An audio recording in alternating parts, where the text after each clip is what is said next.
और ये share screen के साथ ही है। Exactly, I got it. Okay. So I reckon we should begin, ji.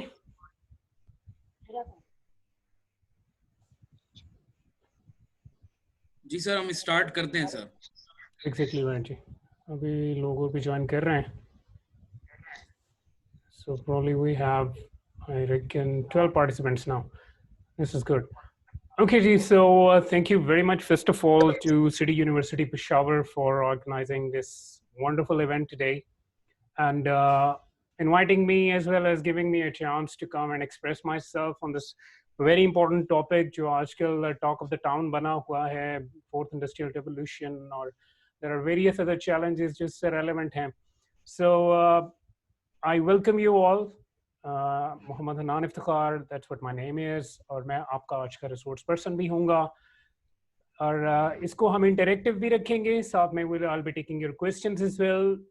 But it's not that typical motivational topic at all. Seriously, I don't deal with motivational speeches as well. I'm not, in fact, a motivational speaker. I'm a tech guy, and I believe कि हर चीज के पीछे 1 + 2 = 3 होता है. यानी there is always a mathematics going on. Everything is basically based upon certain algorithms and formulas.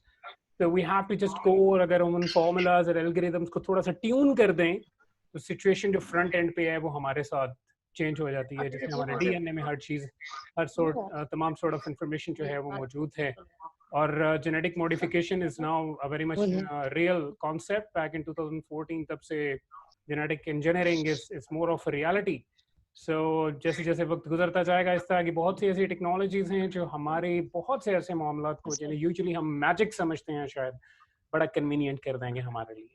So again, I'm welcoming you all, and thank you very much for taking time out. We'll keep on admitting the participants as well. So topic जो आज का है, that is emotional intelligence, and that too in the age of fourth industrial revolution. If I set the tone कि किस तरह से हम चलेंगे, तो primarily हम अपने इस पूरे टॉपिक को डिवाइड करेंगे 4 फेजेस में. और it's more of a story telling. मैं आपके साथ बेसिकली एक स्टोरी शेयर करूंगा, और वो स्टोरी सिंपल है, और वो स्टोरी ये है कि हम एज ह्यूमन बीइंग कब शुरू हुए, कहाँ से शुरू हुए, आज जहाँ पे हैं यहाँ तक कैसे पहुंचे हैं, और आगे कहाँ जा रहे हैं, और टेक्नोलॉजी ने हमें कितना सपोर्ट किया है, और हमने टेक्नोलॉजी को किस तरह से ड्राइव किया है, and where exactly we are taking it. So now probably we are at a time जब एक concept है physics और maths का singularity, when we don't really know कि क्या laws नए बनेंगे. So अगर मैं ये कहता चलूँ कि जी एक digital life world आगे सामने आने वाली है, और वो fourth industrial revolution उसका अभी पहली window open हुई है हमारे सामने, तो ये कतई तौर पे बिल्कुल गलत ना होगा. So we are going to look at ourselves as human beings, और हमने एवोल्यूशन के साथ आज एक जर्नी में जाना है कि where exactly we all started, और यहाँ तक हम लोग किस तरह से आए हैं, बोथ उन biological concept, cognitive concepts, and most importantly कौन सा एक वो वाहिद एलिमेंट है जिसकी वजह से हम हंटर गैदरर से पत्थर के दौर के हाईटेक एनवायरनमेंट में हम आ चुके हुए हैं. और उस हाईटेक एनवायरनमेंट में आने से कौन से सॉफ्ट स्किल्स ऐसे हैं जिनमें अब हमारे पास अफ्लुएंस के अलावा कोई और ऑप्शन नहीं है कि हम उनको थोड़ा सा अपने अंदर ज़ूम कर लें, अपनी डेली लाइफ में ज़ूम कर लें. So this is basically the tone that we are going to set. Let's go with a little bit of introduction, my own background, ताकि हमारी जो कन्वीनियंस है वो और ज़्यादा बढ़ जाएगी. उसकी वजह से जी कन्वीनियंट हो जाएंगे हम लोग. सो we are going to take a look at this. This is what basically I am. I've got almost 12 plus years of experience in professional life, both universities के साथ में associate रहा हूँ on visiting basis as well as regular basis. Administrative positions भी hold करने का इत्तेफाक हुआ universities में, बहुत learn करने का भी मौका मिला. And since 2017 I became more of a tech guy. मतलब एक इंटरेस्ट जनरेट हो गया आर्टिफिशियल इंटेलिजेंस में, और किस तरह से आने वाला दौर जो है वो हमें अफेक्ट कर रहा है. और वो इंटरेस्ट फिर जो है दैट रादर एक्चुअली मैं तो यही कहूँगा कि वो जादू बन के सर चढ़ के बोलना शुरू हो गया, and I just started reading everything about it. I just started following the people who were working on it. फिर मैंने उसमें certification start कर दी, और these are some of the certifications that I've done. I'm a certified trainer from IT Masters, and I have a certificate in machine learning for business professionals. ये concept है हमारी artificial intelligence का सब concept. So then design thinking for innovation, self management as well. So currently I'm basically here pursuing.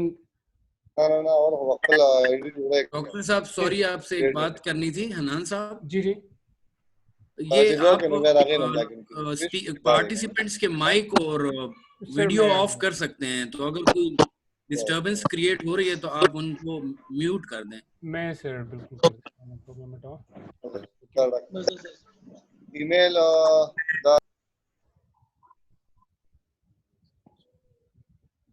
So I reckon now everybody's mic is mute. This is it.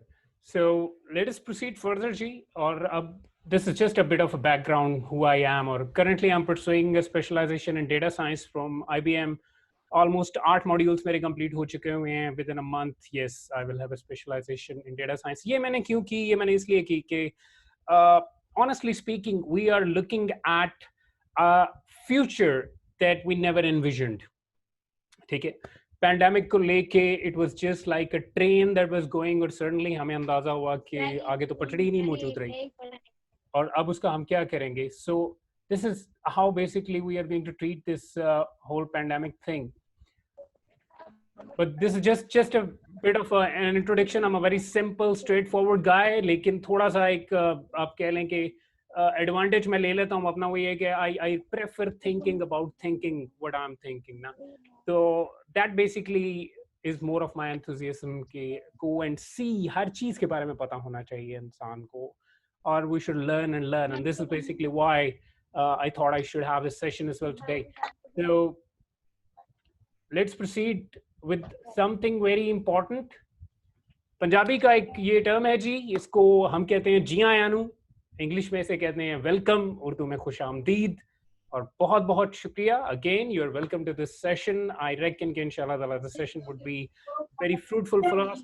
मकसद हमारा आज ये नहीं है कि अब हम अपनी जो इंफॉर्मेशन है उसको एनरिच करने के लिए हम यहाँ पे बैठे, we are basically just here to re-engineer our minds, rewire our minds. कुछ ऐसे एलिमेंट्स की तरफ हमने देखना है जिन्हें यूजुअली हम लोग इतना ज्यादा प्रेफर नहीं कर रहे होते। Why? Because we are so focused on our daily routine lives कि हमें ये चीज़ों का एहसास ही नहीं रहता कि इर्द गिर्द इतना कुछ है जो हमें सपोर्ट कर सकता है, and we actually need to be careful about it. तो let us take a look at the agenda for today जी, and when we are looking at agenda, we'll be looking at the past of human civilization as a whole. हम human civilization की starting से लेके आज तक कैसे वो develop हुए हैं, कहाँ थे, क्या कर रहे थे, कौन सा ऐसा हमारी बॉडी के अंदर पार्ट था जिसमें छोटी सी चेंज आने की वजह से वी बिकेम मोर इंटेलेक्चुअल, और जिस तरह हम जितना ज्यादा इंटेलेक्चुअल होते गए वी स्टार्टेड इन्वेंटिंग थिंग्स, और जितनी ज्यादा चीजें हम इन्वेंट करते रहे हैं ऑटोमेटिकली टेक्नोलॉजी हमें लेकर राइड करती रही। Then we'll be discussing the 4 industrial revolutions here. Like I said, you can look at the pointer.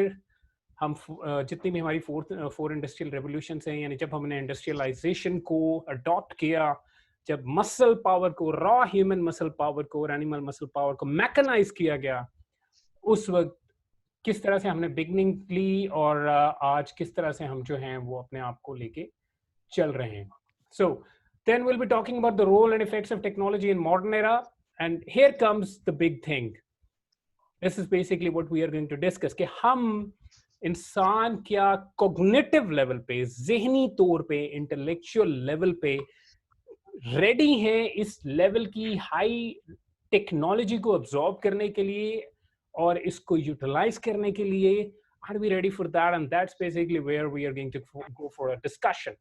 ठीक है जी, और it is going to be an interactive session. कुछ छोटी सी एक्टिविटीज मैं आपसे रिक्वेस्ट करता रहूंगा, आप वो एक्टिविटीज करते रहेंगे, and yes we'll just go for a chit chat. So it's not a very high tech thing. I'm a very simple guy. The topic is very simple. and inshallah ta'ala, I'm pretty sure that at the end of the day we'll go for a win-win situation. So we'll be discussing about the second realization, and I have a request, by the way, that please keep your mics mute. जब हमने बात करनी होगी, you can raise your hand, and inshallah ta'ala, I will keep on coming up with the answers of the questions. So let's talk about something called feeling and factfulness. Here it is. And then we'll be talking about physical and psychological realm in terms of self-management. This psychological realm, this is the most neglected aspect of a human being nowadays, especially. We don't care how our psychological health is going on, how our mental health is going on. We are not much concerned. And on top of that, the bigger of the issue is कि हम लोग इस बारे में careful भी नहीं हैं कि let us get intact with it. तो हमने आज ये बात करनी है कि as a self, as a person, physically कौन सी requirements है मेरी जो मैं पूरी नहीं कर रहा हूँ, और अगर उन्हें पूरा कर लूँगा तो उसके क्या benefits मुझे होंगे, and on the other end, what would be the psychological issues that I should come up with जिनका मुझे फायदा होगा. So we will talk about feeling versus factfulness, यानी मैं क्या महसूस कर रहा हूँ और उसके against क्या जो real data है वो क्या picture सामने लेके आ रहा है, और दोनों का फर्क क्या है. मतलब right now अभी let's suppose कि मैंने अभी number of participants नहीं देखे, but this is my guess कि it is somewhere around 20. So I have 15 participants. So मेरे guess में और real time data में was a difference. अब अगर मैं अपने guess पे कोई decision लेता हूँ तो उसकी effectiveness क्या होगी, और अगर मैं real time data पे decision लेता हूँ तो उसकी effectiveness क्या होगी. We are going to work on fact and feeling as well. So yeah, this is one of my favorite things.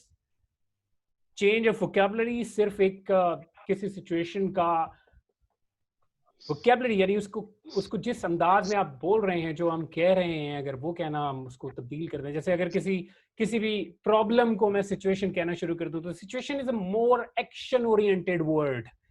मैं जब कहता हूँ कि यार ये सिचुएशन है तो फौरी तौर पे मेरा दिमाग कहता है कि चलो इसको हम ना निगोशिएट करते हैं.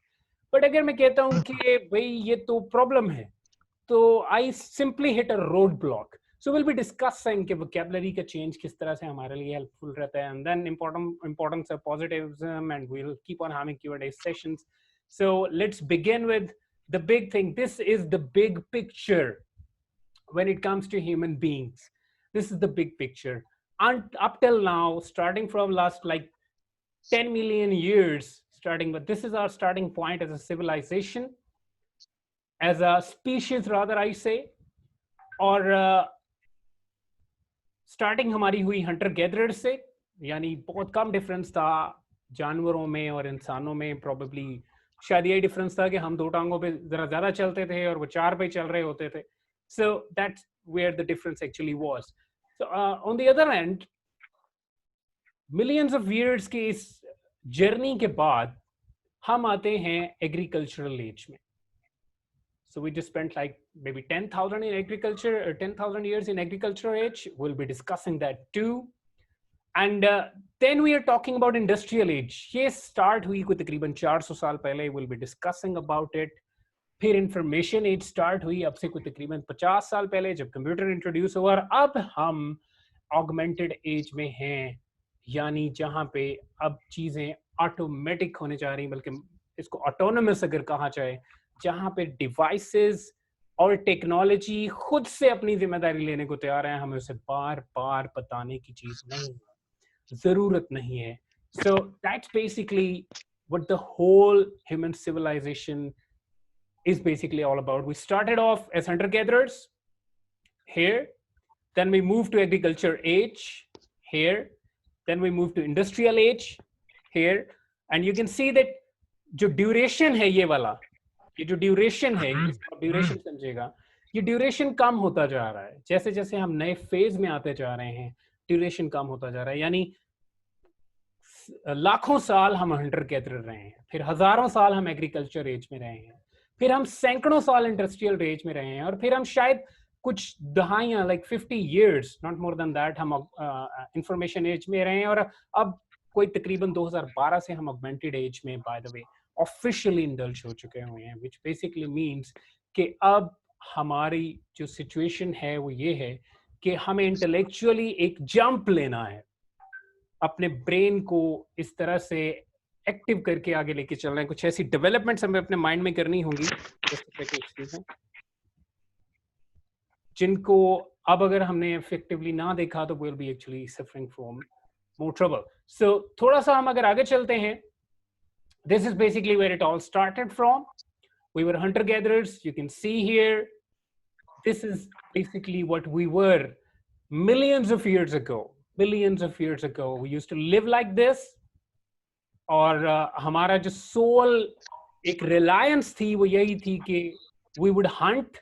और ये हंटर गैदरर्स का बेसिक कॉन्सेप्ट ये है कि हंटर्स वर द मेन, जो मर्द थे वो हंटिंग करते थे, जैसे ये हंटिंग की जा रही है, और गैदरिंग जो है वो होती थी फॉर फ्रूट्स. तो खवातीन जो थी उस वक्त, जो फीमेल्स थी, they had the responsibility to go into jungle, और वो वहां पे जाके फ्रूट्स को प्लक करती थी. और यहाँ से एक थोड़ा सा और मैं एक मजेदार चीज आपके साथ शेयर करता चलूं कि हमने गौर किया होगा कि जो फीमेल्स हैं उनकी जो कलर्स की वेव है या कलर्स का स्पेक्ट्रम है वो मेल से बहुत ज्यादा है. यानी for me we have like 6 colors, but when it comes to my wife she probably has 60 colors. All right, or magenta and this and that, all we know is there is a red, there is a green, there is a white and there is a brown. and okay ठीक है, काला भी बीच में डाल लो, कोई बात नहीं है, चलेगा. लेकिन when it comes to females they have a range of colors. अब ये range of colors क्यों है? Because when they used to go, उस वक्त जब वो फल तोड़ने जाती थी, उनको कलर से अंदाजा होता था कि क्या ये फ्रूट राइप है, यानी खाने के काबिल अभी हुआ है या नहीं हुआ. तो वो उसके कलर के डिफरेंस से अंदाजा लगा लेती थी कि ये फ्रूट मैंने प्लग करना है. और वो जो एक इंटेलेक्चुअल कैपेबिलिटी तब उनमें डेवलप हो गई to differentiate between more broader length wavelength of colors. That's basically is why that to this very day women are more sensitive about colors and they have better sense of differentiating between colors as far as the male is concerned. So let's go a little ahead of it, G. So initially we used to live in groups not more than 150. आज भी अगर आप गौर करेंगे तो there is this very important concept कि बड़ी companies जो हैं वो अपने एक डिपार्टमेंट में 150 से ज्यादा लोगों को नहीं रखते. उसकी वजह यह है कि हम इंसान 150 के ग्रुप में ज्यादा बेहतर कोऑर्डिनेट करते हैं बनिस्बत 300, 400 या 500 के. क्यों? क्योंकि हमारा अंडरस्टैंडिंग का एक इंटेलेक्चुअल स्पेक्ट्रम है माइंड का, और उसकी जो कैपेबिलिटी वो यही है कि एक वक्त में मैं 150 लोगों के साथ इंटरेक्ट कर सकता हूं, चाहे मैं पैसिव इंटरेक्शन में हूं चाहे मैं एक्टिव इंटरेक्शन में. सो बेसिक हमारी जो फाउंडेशन है as a human being, that is based on survival instinct. We actually survive and that's it. 2 चीजें हैं, आप चाहे सुबह उठ के ऑफिस जा रहे हैं, बिजनेस के लिए जा रहे हैं, whatever you are planning, whatever you are doing, the 2 reasons why you are going out there is either you want to survive, number 1, or you want to achieve something and that's it. कोई तीसरी motivation नहीं है हमारे लिए, कोई तीसरा push नहीं है हमारे लिए, that's it. सारी जिंदगी यही 2 काम करने के लिए हम इंसान जो है ना स्ट्रगल में होते हैं. या तो मैं सरवाइव करना चाह रहा हूँ किसी सिचुएशन में, या मैं कुछ अचीव करना चाह रहा हूँ. There is no third thing. आप अपनी जिंदगी का कोई भी पहलू उठा लें और अपनी किसी भी डिसीजन को ले लें आप, but why don't we think about it? Think about your last decision that you took. A very small decision. वो ये भी हो सकता है कि आपने आज कौन सी शर्ट पहननी है, वो ये भी हो सकता है कि आपने आज किसे कॉल करनी है या किसे नहीं कॉल करनी. जस्ट थिंक अबाउट इट कि आपने जो लास्ट डिसीजन लिया था उसकी प्रॉपर मोटिवेशन क्या थी, वो डिसीजन क्यों लिया था. यानी अगर मैंने शर्ट पहनी है इस स्पेसिफिक कलर की, तो इसके पीछे क्या वजह थी कि मैंने इस कलर को लिया है. Maybe the reason was the grey colour looks good on camera. That's basically what the reason was. So what I wanted to achieve a better presentation. Achievement आ गई. या I wanted to survive the camera length. So 2 में से एक चीज आ जाती है. हम खाना रोटी कमाने घर से बाहर निकलते हैं is just to survive or to achieve a status. So this is basic what the motivation or the foundation of human beings is, जो आज तक कई लाख साल गुजरने के बावजूद नहीं बदली.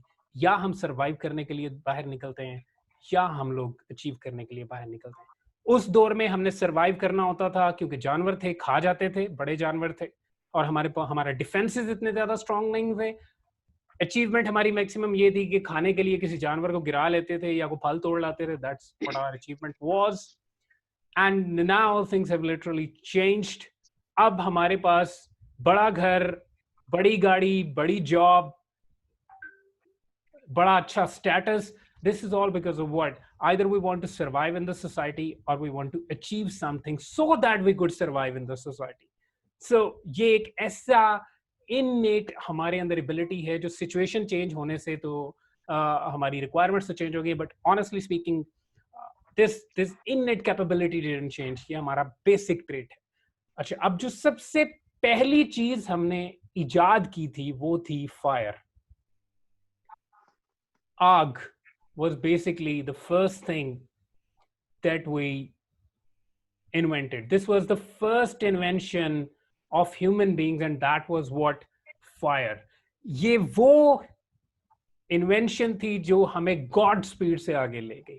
कैसे? पहली बात तो ये है कि फायर की वजह से ऑनेस्टली हमारे डिफेंसेस स्ट्रांग हो गए, हम जानवरों को डरा सकते थे. अब दूसरी बात यह है कि पहले जब सूरज गरूब हो जाता था तो उस वक्त हमारे पास कोई ऐसा चांस नहीं था कि अब हम जनाबे आली शाम में अंधेरे में कुछ और कर सकें.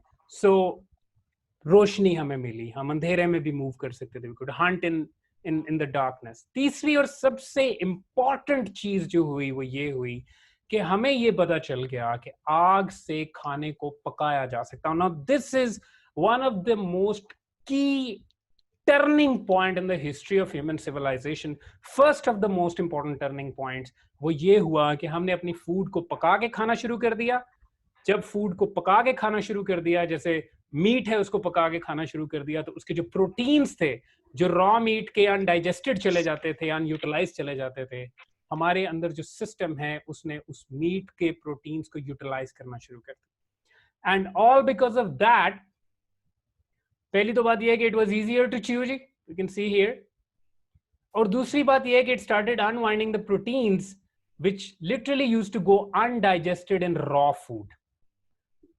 And these additional proteins now helped us what? These helped us to grow our brains. So they actually helped us to grow our brains. Size में हमारे brains को बढ़ने में मदद दी इसने. And brain is also a muscle. Let me be very straightforward. So as soon as you build a muscle, उसमें ज़्यादा power आ जाती है कि वो ज़्यादा weight को उठा सके. So let's go a little ahead of it. Now here we come in the age of agricultural or Neolithic age. यहाँ पे हमने सबसे पहले ये चीज़ इजाद की और वो था wheel. This was the second most important invention for human beings, and that was of course wheel. और इस व्हील की वजह से आगे क्या होना शुरू हो गया कि हमारे एक बहुत इंपॉर्टेंट एलिमेंट इंसान की तारीख में यार वो आया commerce. Commerce means what? We realise के अबंडेंस एग्रीकल्चर की वजह से, एक तो हमने जो एनिमल्स थे हमने उन्हें डोमेस्टिकेट किया, हमने उनको हल जोतने के लिए इस्तेमाल करना शुरू कर दिया, और हमने on top of that agriculture जो है उसमें बहुत ज़्यादा प्रॉस्पर करना शुरू कर दिया. अब बात इतनी सी थी कि जब प्रोड्यूस ज़्यादा होगी, मेरी रिक्वायरमेंट से जो चीज़ ज़्यादा होगी, मैंने एज अ ह्यूमन बीइंग सोचा कि ये मैंने क्या करनी है. Then we came up with the barter system. If you could recall, यार तुम्हारे पास जो एक्सेस लहसुन है वो मुझे दे दो और मेरे पास जो एक्सेस प्याज है वो मैं तुम्हें दे दूंगा. So here comes the barter system. और हमारी जो civilization है अब वो फैलनी शुरू हो गई. Number of humans started increasing और हमने different civilization sub categories में convert होने शुरू हो गए. The communities got larger. Here we can see we had larger communities, and we equally started discussing some new technologies as well. We discovered new technologies. और फिर एक वक्त आया कि जब हम कुछ नई चीजें सीख रहे थे, इनोवेट कर रहे थे, अब ये सब यहां से, यानी इस हालत से let's talk about this. इस हालत में आने तक हमें कौन सी ऐसी एलिमेंट है, कौन सा ऐसी चीज है जो यहां तक ले आए? So let me tell you one thing. Imagination was that key attribute जो हमने डिस्कवर किया जब हमारे ब्रेन में पावर बढ़ी, हमने स्ट्रेंथ ज्यादा गेन करनी शुरू कर दी, ब्रेन के मसल्स नए डेवलप होने शुरू हुए, तो वहां पे कॉग्निटिव एबिलिटी हमें मिली टू इमेजिन। और आज तक आप देख लें कि जो भी इंसानों ने टेक्नोलॉजी कोई इन्वेंट की है, चाहे वो चांद पे जाने की बात हो, स्पेस फेयरिंग सिविलाइजेशन की बात हो, चाहे वो किसी किस्म की what we call additional technology हो, चाहे वो आज की इंडस्ट्री 4.0 से related technology or whatever it is, whatever we are talking about, it's all about imagination. Somebody imagine something और उसको reality में convert करने के लिए हम चले जाते हैं. So imagination was one of the key elements. ये हमारा second era है where actually we started indulging in commerce. We invented wheel and we started developing larger communities, and on top of that we discovered the technology. अब technology और इंसान का रिश्ता बड़ा मजेदार है। इंसान पहले एक नई टेक्नोलॉजी डेवलप करता है, फिर वो टेक्नोलॉजी उस इंसान को डेवलप करती है, और फिर इंसान उस नई डेवलपमेंट से एक नई टेक्नोलॉजी को डेवलप कर देता है, and the cycle keeps going on. जैसे फायर ने हमें ब्रेन में कैपेबिलिटी दी कि हम अपने ब्रेन्स को ज्यादा बेहतर तरीके से यूज कर सकें, और उसके बाद जो फर्दर एक चीज हमारे सामने आई है कि फिर व्हील आया, ये हमने इन्वेंट किया, then we invented commerce, then we invented larger communities. फिर हमने जो सबसे इंपॉर्टेंट चीज लर्न की वो ये थी कि हमने अपने रिकॉर्ड्स को मेंटेन करना शुरू कर दिया। You can see here record maintenance, this is very important. When we started maintaining the records, first it was actually done by Sumerians. You can see here, ये कुछ तकरीबन 15 से 20,000 साल पुरानी civilization है, Sumerian civilization, and they were very well known for their knowledge. They had knowledge of astrology, they had knowledge of mathematics, and they had a lot of knowledge, what I can call. See, so Sumerians were the first जिन्होंने cuneiforms, ये इन्हें cuneiform बोलते हैं, ये सारे के सारा जो हमारे सामने, आपके सामने मैंने को रखा हुआ है, एक एग्जाम्पल रखी हुई है। सो रिकॉर्ड मेंटेनेंस हमने शुरू कर दी। जब रिकॉर्ड मेंटेनेंस शुरू कर दी तो हमने लॉज लिखना शुरू कर दी, कम्युनिटीज बढ़ रही थी। Then came in the Greeks, और ग्रीक्स ने सबसे इंपॉर्टेंट चीज सामने वो लेके आए, and that was reason and logic. That was reason and logic. You know, until unless we don't really know कि हमारा जर्नी क्या था और आज हम जो हैं वो कहाँ से कैसे बने हैं, आगे हम क्या होंगे, इसको एनविजन करना थोड़ा मुश्किल हो जाता है। इसलिए I'm delving into a bit of a history. I reckon it is quite interesting as well, and I'm just trying to explain it as much as I possibly could. And logic और reasoning की वजह से हमारे पास एक और बहुत खूबसूरत चीज आई, and that was, by the way, the systems. So we developed the systems, और अब ये टाइम था कि लर्निंग हमारे सामने आ जाती। So here we go. Then later Romans took and they introduced theocracy. Latin language was invented. और उसके बाद another very important era that came into being, that is very important to note, I would reckon, बहुत बड़ा एक आप कह लें कि हमारे लिए की सेकंड में अगर इसको कहूं कि की पॉइंट था, that was this, where the algorithms were invented, where medicine was actually taken ahead like as a god speed, and not just medicine, astronomy, mathematics, and physics. So there was a lot of contribution from the Muslim scientists of those eras. We can name Al-Khwarizmi, we can name Ibn Sina and the likes, and there's a long list to go. And then the world actually indulged into dark ages, जहां पे logic और reason का कोई काम नहीं छोड़ा गया, and we actually went into a state of metaphors, कि everything is happening because we don't know if somebody is controlling it or not, but yeah, there is no scientific reason of something, and we actually have this very mythological mindset, जिसका नतीजा ये निकला कि we jumped into the industrial revolution. Now here comes the big thing. Before proceeding further, I would request if we have any input from the audience. Question agar hai to you can ask me and then we can proceed further. Please.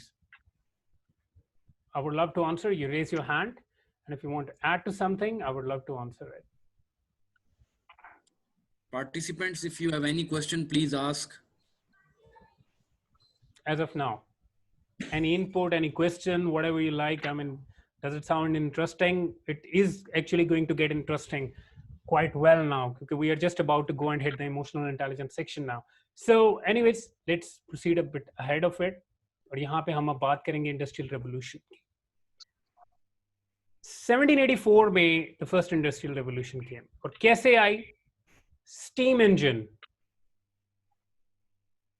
Steam engine is basically what brought the change here. You can see here कि सबसे important चीज थी जब हमने अपनी raw muscle power को convert किया था एक मशीन में. जैसे मैं बड़ी सिंपल एक एग्जांपल आपको दे देता हूँ. Like in 17th century maybe what I was like a cobbler and I used to make shoes for the people. लोग मेरे पास आते थे, दिन में 1 या 2 जूते मैं बना पाता था और एक जैसे जूते बना पाता था. देन किसी ने स्टीम इंजन इन्वेंट कर दिया और स्टीम इंजन से जनाब उन्होंने कहा कि जी अब कॉबलर साहब आप ये मशीन ले लेना अगर, तो आप दिन के 10 जूते बना सकेंगे, लेकिन वो होंगे एक ही तरह के. So we started building machines with steam and waters. फॉर्म और फैक्ट्रीज बननी शुरू हो गई. फॉर्म से एग्रीकल्चर प्रोड्यूस बहुत ज़्यादा बढ़ गई. फैक्ट्रीज जो हैं छोटे लेवल पे, बहुत ज़्यादा एडवांस लेवल पे नहीं, लेकिन तो फायदा ये हुआ कि हमने चीज़ को ज़्यादा पैदा करनी शुरू कर दी, करनी शुरू हो गई, abundance हो गई. तो of course we were ushered into a new era of capitalism and commerce, and this is where we just took a flight like this. मतलब हम ऐसे आ रहे थे and suddenly we took this flight, right? So before we go any further ahead, I want you to recall, मैंने एक बात की थी कि कोई डिसीजन आपने अगर लिया है आज, so आप उस डिसीजन को अपने जहन में ले आएं. You will just give me a minute or two and I will be right back. तो तब तक just do the thinking कि what decision you took today, और उसको आप लिख लें अपने पास. I will be telling you shortly within a minute, please.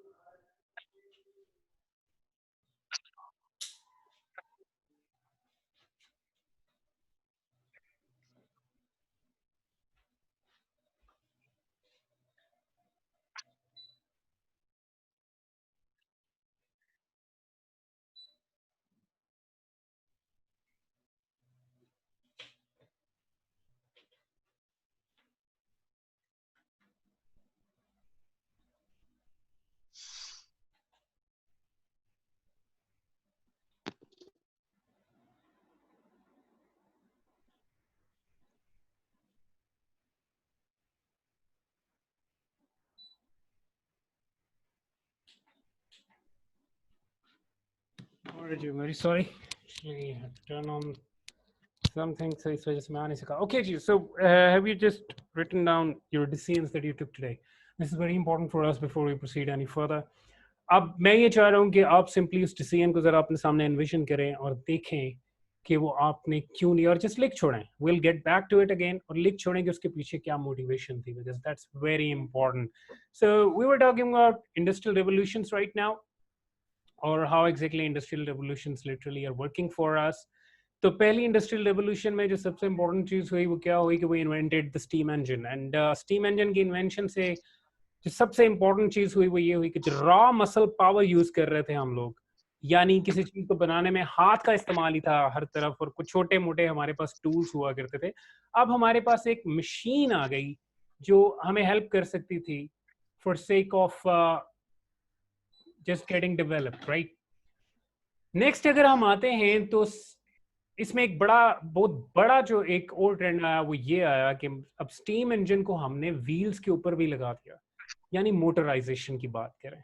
सबसे पहले हमारे पास वेरी ऑनेस्टली जो चीज़ आई वो आई थी ट्रेन्स रोड नेटवर्क्स डेवलप हुए क्योंकि हमने गाड़ियों को मोटराइज करना शुरू कर दिया, and all because of that what happened the most was कि things started moving more quickly. Okay, second industrial revolution आती है, एंड यहाँ पे व्हाट वी डू इज कि हमारे पास आती है electricity. You can see here electricity हमारी जो प्रोडक्शन थी उसको ज्यादा तेज कर देती है। अब यहाँ एक और बड़ी इंपॉर्टेंट चीज का मैं आपके साथ एक छोटा सा शेयर करूं कि लेट्स सपोज मैं एक आदमी था और मैं काम कर रहा था किसी के फार्म में, बात है 1905 या 7, राइट। अब बहुत सा काम जो है अभी हम जो है वो जनाब जानवरों और इंसानों के साथ करें, and all the ploughing and all the agriculture were basically handled by the people over there. एक दिन हमारा जो फार्म का ओनर है वो आके कहते हैं कि यार देखो मैं एक ट्रैक्टर ले आया हूँ, तो अब ये जो प्लफिंग वगैरह है ना इसकी तुम्हारी मुझे जरूरत नहीं है, तो thank you very much for working for me और for all these years, and honestly speaking you are jobless. Now this hits me कि यार what should I do now? I have to make money and I have to feed my family.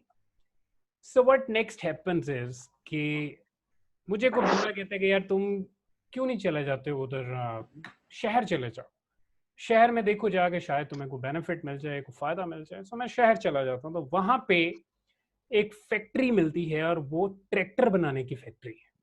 So I went over there, मैंने जाके factory के मालिक से कहा कि जी देखें मैं पहले उधर काम करता था खेत में, अब वहां पे तो कोई ट्रैक्टर इसी तरह की एक मशीन मेरा मालिक ले आया है। तो वो कहते हैं कि यार हम तुम्हें थोड़ी सी ट्रेनिंग देंगे और तुम हमारी फैक्ट्री में एज अ लेबरर काम करो।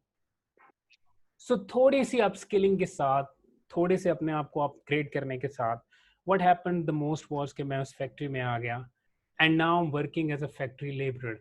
This is basically what happened here. You can see for yourself that mass production is going on and customized production is going on.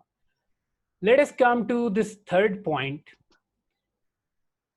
which is of course in 1970 computers involve होते हैं, electronics involve होती हैं, हमारी machines automate हो जाती हैं, dials की जगह buttons आ जाते हैं, और machines में भी बल्कि हमने robots का इस्तेमाल करना शुरू कर दिया है जो हमारे लिए और आसानी पैदा करें। वो थकते नहीं हैं, उनकी मेंटेनेंस कॉस्ट इतनी नहीं है, खाना पीना उन्होंने कुछ नहीं होता।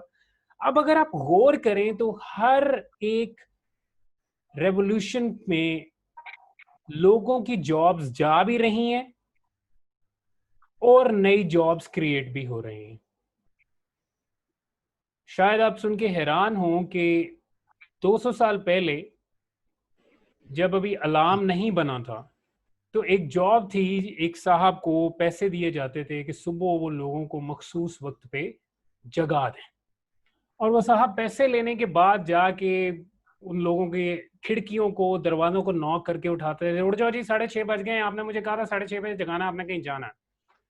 सो जैसे ही अलार्म क्लॉक्स आए वो साहब जॉबलेस हो गए। अब दो ऑप्शंस हैं, या तो वो साहब बैठ के परेशान होते रहे हैं और सर पे हाथ रख लेंगे यार अब मैं क्या करूं, या वो साहब अपने अंदर वो स्किल्स पैदा करें जो अलार्म क्लॉक ठीक करने वाले हैं या किसी अलार्म क्लॉक बनाने वाली फैक्ट्री में चले जाएं।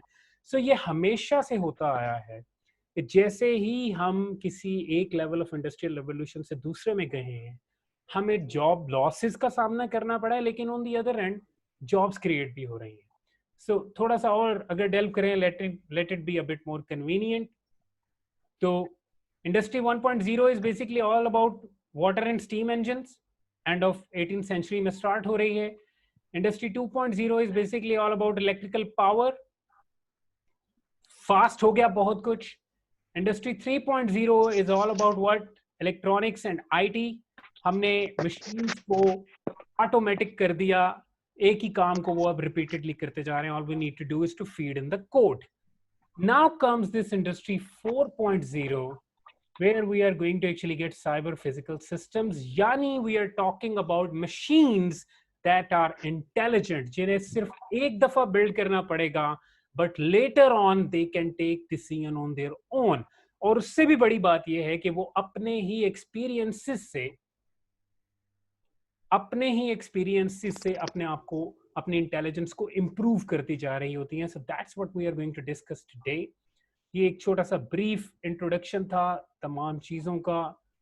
And now let us delve into what in fourth industrial revolution is all about. So अभी तक हमने जो चीज़ें कवर की हैं वो यही कवर किए हैं कि हम एज अ ह्यूमन सिविलाइजेशन कहाँ से शुरू हुए, लाठी डंडे पत्थर से शुरू हुए, फिर हमने आग इन्वेंट की, उस आग से हमने पका के खाना शुरू कर दिया। खाना पका के शुरू करने का फ़ायदा हमें बेसिकली ये हुआ कि हमारी जो कैपेबिलिटीज थी, इंटेलेक्चुअल कैपेबिलिटीज थी, वो बढ़नी शुरू हुई, ब्रेन बढ़ना शुरू हुआ, उसका साइज बढ़ना शुरू हुआ, नए मसल्स डेवलप हुए, कॉग्निटिव एबिलिटीज बढ़ी, तो हमने नई से नई चीजें इन्वेंट करनी शुरू कर दी। And then we come to the industrial revolution era, we invented a machine, उसका सोर्स ऑफ पावर था स्टीम। फिर हमने इलेक्ट्रॉनिक मशीनरी को इन्वेंट किया, उसका सोर्स ऑफ पावर ऑयल था। अभी तक source of power almost oil है, लेकिन अब हम शिफ्ट कर रहे हैं from oil to solar energy. Alright, so there is a big shift. कुछ कोट्स यहाँ पे इंडस्ट्री 4.0 से रिलेटेड फोर्थ इंडस्ट्रियल रिवोल्यूशन की बात हम करें। अब हमने इसको थोड़ा सा डिटेल में डिस्कस करना है, and then will be going to emotional intelligence के अब मेरे लिए ह्यूमन बीइंग इमोशनल इंटेलिजेंस इतनी ज्यादा क्रिटिकल और इम्पोर्टेंट क्यों हो गई है आजकल के दौर में। So we are at a beginning of revolution that is fundamentally changing the way we live, work and relate to one another, and it has already happened. All of us have smartphones, और pandemic की वजह से आज ये webinar हो रहा है, वरना most probably I would have been invited to Peshawar like I was in January कि आप वहां से आके बात करें। लेकिन how convenient it is कि I'm sitting in Faisalabad right now. I have participants from at least 3 to 4 different cities, and they can look at me, hear me, and clearly understand, and they can, just exchange the ideas with me as well. So this is a big jump. For many, smartphones are the first and only computer. जो youngsters इस वक्त हमारे साथ हैं जी, generation Z जिन्हें कहा जाता है, yes, आप इस वक्त हमारे सबसे बड़े एसेट भी हैं, लेकिन आप स्मार्टफोन्स को आप किस तरह से यूज कर रहे हैं, ये बड़ी इंपॉर्टेंट बात है कि उस पर आप टिकटॉक वीडियोस देख रहे हैं या उसके ऊपर आप टेड टॉक वीडियोस देख रहे हैं। तो ये एक बहुत बड़ा डिफरेंस है, ये बहुत बड़ा डिसीजन है जो आपने लेना है, जिसे लेने में हम आपको हेल्प करेंगे आज।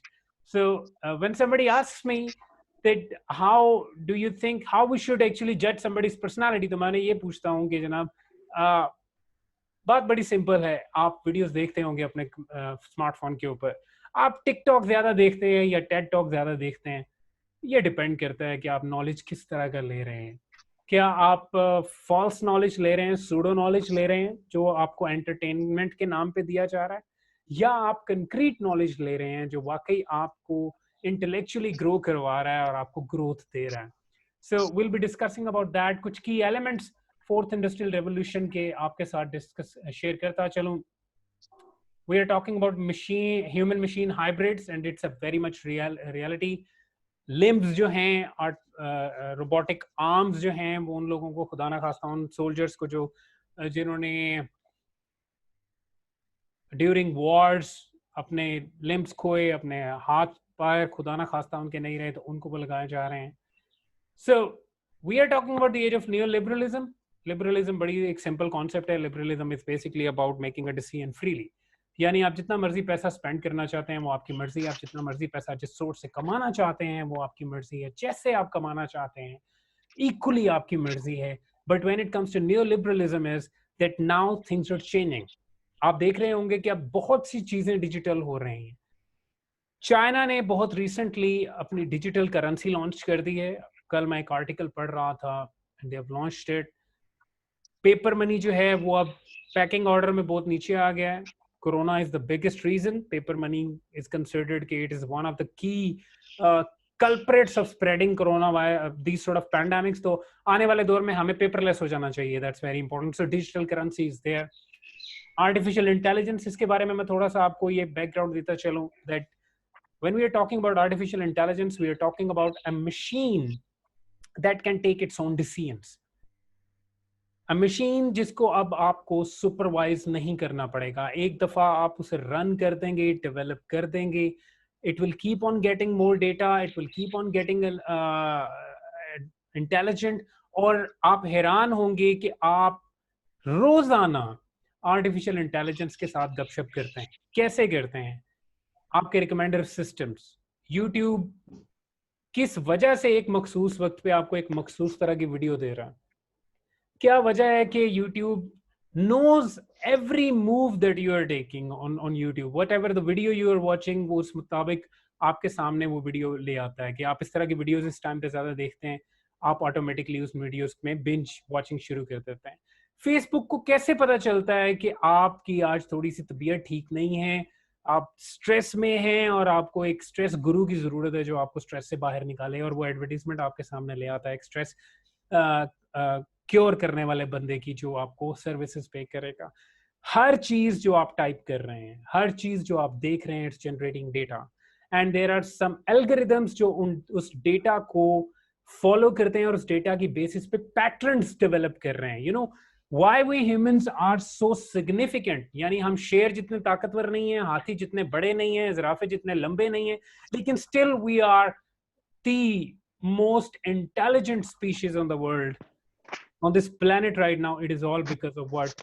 Our patterning instinct. We develop patterns. हम unpredictable हो सकते हैं, ठीक है जी, और पैटर्न डेवलप करना ये हमारी कैपेबिलिटी है। जैसे आप अभी तक इस पूरे सेमिनार की टोन डेवलप हो चुकी होगी आपके सामने कि what we are coming up, and मैं दावे से कह सकता हूं कि there must be are participants जो किसी और माइंडसेट के साथ आए होंगे कि maybe we are going to talk about those typical adrenaline and dopamine hitting things.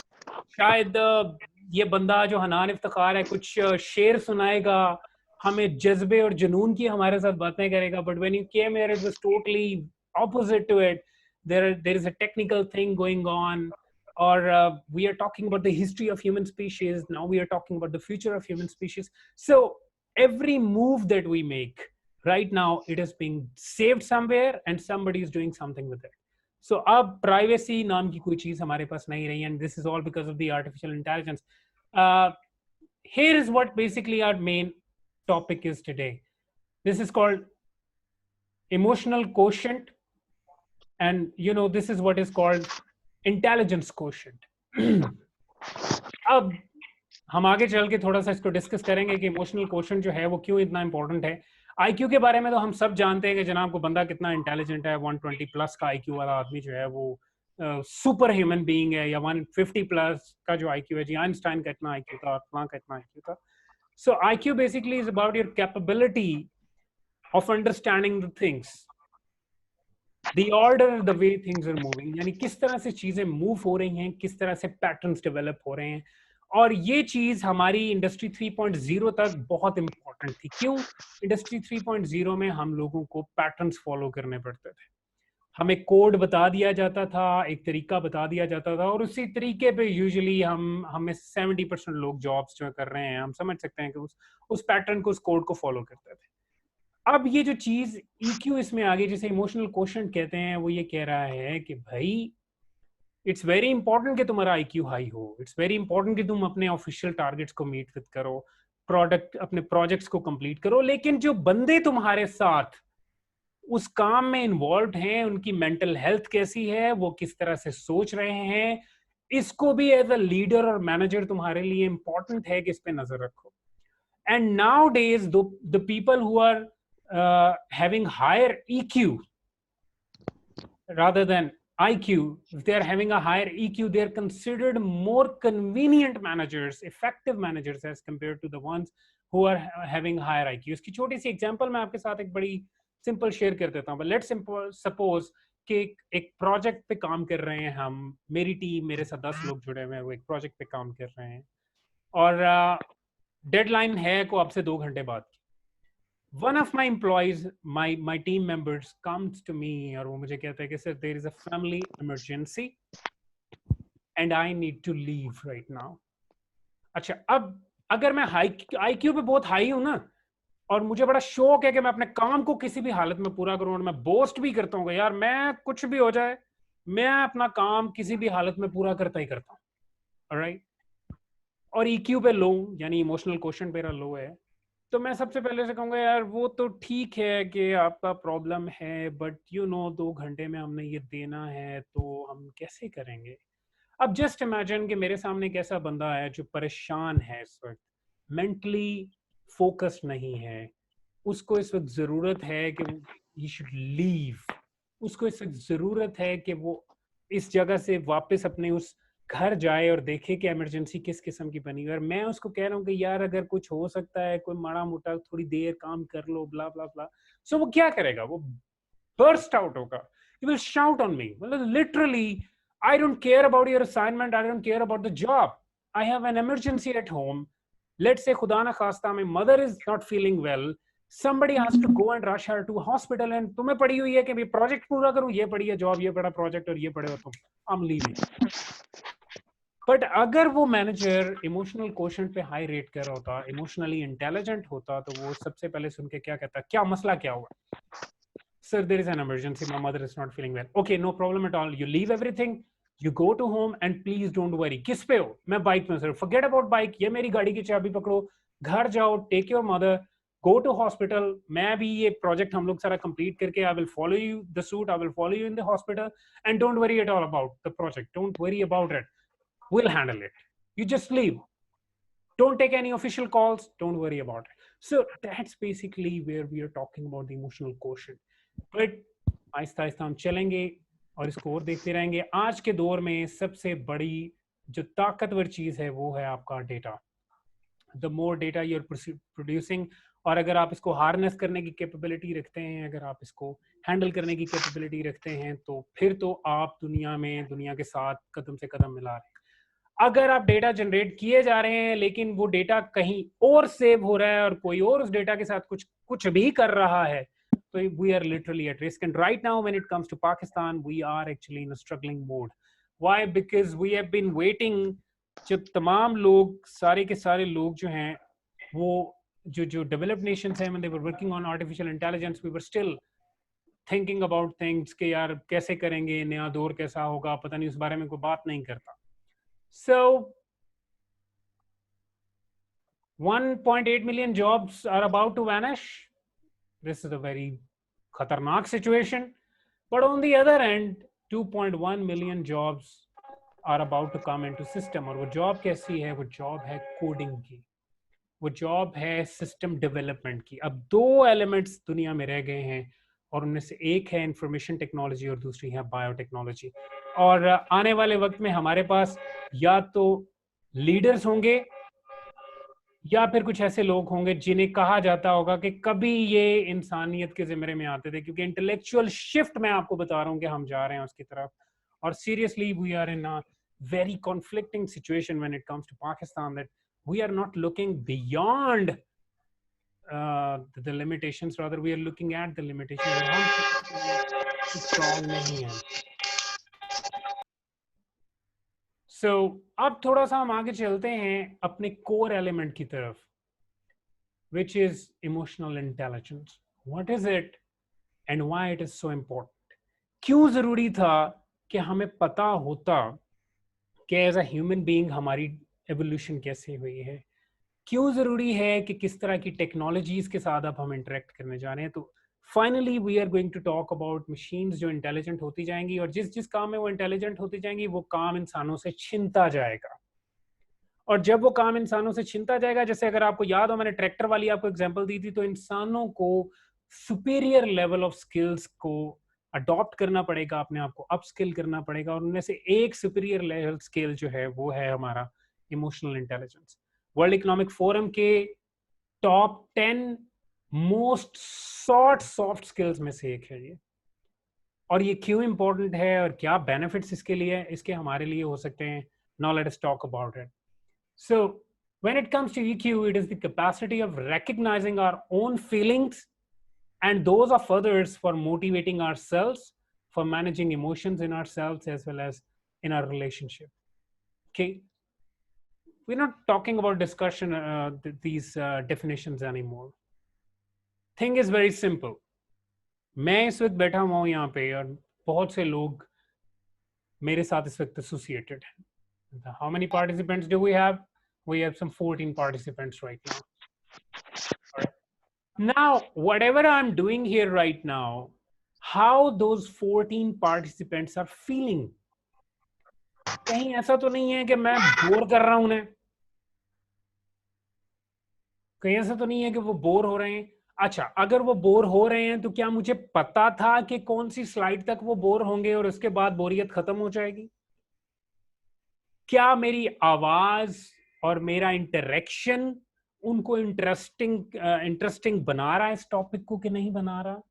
यानी what I am basically trying to do is कि मैं किसी भी पार्टिसिपेंट की जगह अपने आप को रख के देख रहा हूँ कि हनान इफ्तिखार नाम का बंदा एक एक एक इमोशनल इंटेलिजेंस पे बात कर रहा है, यार ये इंटरेस्टिंग है या नहीं है, इसकी बात सुनने को दिल कर रहा है या नहीं कर रहा, इसकी आवाज हमें ठीक तरीके से आ रही है या नहीं आ रही, इसकी बातों की समझ आ रही है या नहीं आ रही, कौन सी बात की समझ नहीं आ रही, क्या ये ओपन है क्वेश्चंस के लिए? यानी I have to actually be where you are as well to realise कि कौन सी चीज मुझे कब चेंज करनी है, and that is basically where emotional intelligence comes into play. और आज इसकी हमें सबसे ज्यादा जरूरत है। It is rather ranked 6th among the top 10 most important skills of future by World Economic Forum. So, अब बात करते हैं इमोशंस की। तो वी ऑल हैव इमोशंस, हम सारे के सारे गुस्से में भी आते हैं, खुश भी होते हैं, हम सारे के सारे अपने दुख भी एक दूसरे के साथ शेयर करते हैं, कुछ चीजें हमें अच्छी लगती हैं, कुछ चीजें हमें बुरी लगती हैं। बट ये होता क्यों है? So there is a very technical procedure that is being adopted. So let us take a look at human brain here. ये जो रीजन हमारा है,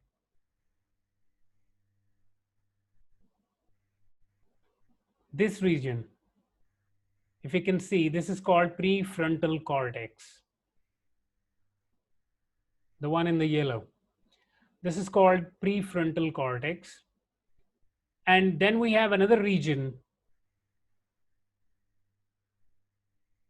here, which is called the limbic system. I'm shading it in green, and there are many other regions as well. Okay, now what is the difference between PFC and limbic system? PFC हमारी जो logical thinking है उसकी तरफ आता है। PFC हमारे जो logical decisions हैं उनको लेने में मदद करता है। You see, and this is what we call the thinking brain of our brain. यानी जितने भी लॉजिकल हमारे डिसीजंस होते हैं वो हमारा प्रीफ्रंटल कॉर्टेक्स लेता है, और ये फ्यूचर से रिलेटेड है, simple and straight forward. This is our limbic system, जिसे हम कहते हैं आवर इमोशनल ब्रेन। यानी जितने भी इमोशन हम फील करते हैं, it is also called feeling brain and the now, मतलब right now what am I feeling? I am feeling angry, I am feeling enthusiastic, confident, or what? So this is basically all about the feeling brain, you see. अच्छा, अब catch यहाँ पे क्या है वो हम अगली स्लाइड पे चले जाते हैं। कैच ये है कि जितनी भी इंफॉर्मेशन है हमारी, वो यहां से सेंसरी सिग्नल्स की सूरत में हमारे ब्रेन में एंटर हो रही है यहां से, यानी the back of our neck. 5 senses हैं जी हमारी, smell, taste, hearing, seeing, touching. ये पांचों जो सेंसेस से डेटा इकट्ठा कर रहा होता है, वो डेटा हमारा सेंसरी सिग्नल्स की सूरत में सामने आता है। अच्छा, अब हैरान कुन बात ये है कि अगर आप देखें तो ये हमने बात की थी कि लिम्बिक सिस्टम जो है ना, ये इमोशनल रीजन है हमारे ब्रेन का, और ये नाउ प्रेजेंट के ऊपर है। तो सबसे पहले ये इंफॉर्मेशन जाती है लिम्बिक सिस्टम, इमोशनल रिएक्शन। आपने कभी गौर किया है कि आप जब किसी पे रिएक्ट करते हैं, किसी बात पे, कोई बात बुरी लगती है तो इमीडिएट रिएक्शन हमारा आता है। कैन यू रिकॉल, मतलब I have a request to all the participants, I want you to recall last time जब आप किसी पे चीखे हों, रिकॉल करें, और वो कब हुआ था। Can you recall? आप भी रिकॉल करें, मैं भी रिकॉल करता हूँ। लास्ट टाइम हम जब चीखे हों, किसी पे गुस्से में आए हों, शाउट किया हो, इमोशंस को नहीं मैनेज कर सके हों। So can you recall? I have request everybody to recall that and just write it down. अच्छा, क्वेश्चन ये है क्या गुस्सा करना कोई बुरी चीज है? नहीं, गुस्सा करना is one of your emotions. Getting angry is a reaction of an emotion. Simple and straightforward. That is how things move. खुश होना is an emotion. Alright? सवाल ये है कि कब, कहां, कितना गुस्से में आना है, क्यों गुस्से में आना है, क्या गुस्से में आने का कोई रीजन है, कोई वजह है? Simple as that. सो यहां मैं एक एग्जांपल देता हूं कि मेरे सामने खुदा ना खास्ता एक साहब जा रहे हैं और वो बेध्यानी में कुएं में गिरने वाले हैं, तो आप क्या एक्सपेक्ट करते हैं मेरे से? मैं बड़ी तमीज से उन्हें कहूंगा कि मोहतरम एहतियात कीजिएगा, आप गिर चुके हैं. सो क्या करना होगा मुझे? ओ भाई देखना, ओ गिरने लगे हो, क्या कर रहे हो? Actually I have to shout at that person ताकि उसको अलर्ट कर सकूं, और उस चीख, मेरी उस चीख के रिएक्शन में करूंगा हाँ हाँ हाँ ओ बच गया, शुक्र है. सो ये इमोशनल इंटेलिजेंस हमें हेल्प आउट करती है कि हमने अपने इमोशंस को एक ऑब्जेक्टिव रीजनिंग देनी है कि आप गुस्सा कर रहे हैं तो उसके पीछे को वजह होनी चाहिए. क्या आप किसी को किसी चीज से बचाने के लिए गुस्सा कर रहे हैं? Make sense. किस तरह से करना चाहिए? कभी सिर्फ खामोशी ही बहुत अच्छा गुस्सा हो सकता है, गुस्से का एक अंदाज है ऑफ कोर्स. क्या आपको चीखना चाहिए? जैसे कुएं वाली एग्जांपल में हम चीखे, हमें चीखना पड़ा, क्या करते हैं, बंदा गिर जाता नहीं तो. अच्छा, अब कैच ये है कि जो भी इंफॉर्मेशन आती है वो सबसे आती है पहले लॉजिकल पार्ट में. लॉजिकल पार्ट का एक प्रॉब्लम ये है कि ये सोचता कम है. यानी मेरे सामने आके किसी बंदे ने कहा कि आपने बड़ी बुरी शर्ट पहनी हुई है, आपकी शर्ट जो है ना वो अच्छी नहीं पहनी हुई है आपने, तो फौरी तौर पे मेरा मेरा रिएक्शन होगा, यार मैंने आपसे पूछा है, आप कौन होते मेरी शर्ट के बारे में बात करने के? This is basically what the limbic system does. और हो ये रहा है कि इंफॉर्मेशन सबसे पहले लिम्बिक सिस्टम में आ रही है. ये ऐसे ही है कि किसी अफसर के बाहर, उसके उसके उसके ऑफिस के बाहर एक बंदा बैठा हुआ है जो उसका बेसिकली असिस्टेंट कह लें, और मैं जाता हूँ और मैं उसे कहता हूँ कि यार मैंने साहब से मिलना है, और वो मुझे कहता है जी अपना काम बताएं. मैं उसे कहता हूँ कि नहीं, मैंने काम उनसे डिस्कस करना. वो कहता है जी मुझे बताएं हम आखिर यहाँ पे क्यों बैठे हुए हैं. तो ये लिम्बिक सिस्टम जो है ना, ये वो साहब है जो सही तरह से मामलात को हैंडल नहीं कर पाता यूजुअली, लेकिन इंसिस्ट करता है कि मैं ही आपका मसला हल कर दूं. हमने करना ये होता है कि जो इंफॉर्मेशन हमारी आ रही है उसे इस पोर्शन में लाएं, फ्रंटल लोब में, लॉजिकल रीजनिंग वाली जगह पे. यहां ये है हमारा थिंकिंग ब्रेन, सेकंड माइंड कह लें आप इसको. ये बहुत स्लो है. इसका एक सबसे बड़ा बेनिफिट ये है कि ये तमाम सिचुएशन को,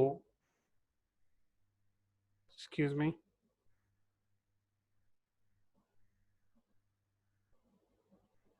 so I'm connected to everybody. Can somebody please confirm कि I'm connected? You can hear me well, you can see me well as well. Ji sir, सुन रहे हैं हम सर आपको बिल्कुल. Okay, this is great then. मुझे ये लगा जैसे कि शायद कोई कनेक्शन इशू मेरा आया हुआ है अभी. I had an indication. So let us talk about it हम again. आपको सुन रहे हैं. Okay, that's great. Thank you very much, doctor साहब.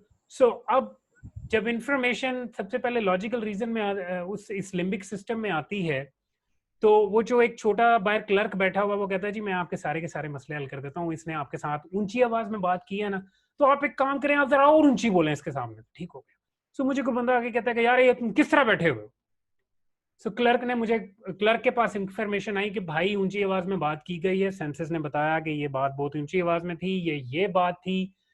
लिम्बिक सिस्टम कहता है ओए इस पे तो जवाब देना बनता है, react immediately. So limbic system does what? मेरे से क्या करवाएगा? तुम्हारी जुर्रत कैसे है मेरे सामने ऊंची आवाज में बात करने की? Now my response is more emotional than logical. But let's suppose अगर मैं लिम्बिक सिस्टम को, क्लर्क को कहता हूँ यार मैंने साहब से बात करनी है, मेरी उनसे बात हुई है, 11 बजे का मीटिंग का टाइम था, तो मुझे उनसे मिलवाओ, मैंने तुम्हारे साथ मसला डिस्कस नहीं करना भाई. सो तंग आके वो लिम्बिक सिस्टम क्या कहता है अच्छा जी खुलो वो जी, सर ये कोई फलां साहब हनान साहब आपको मिलने आए हैं.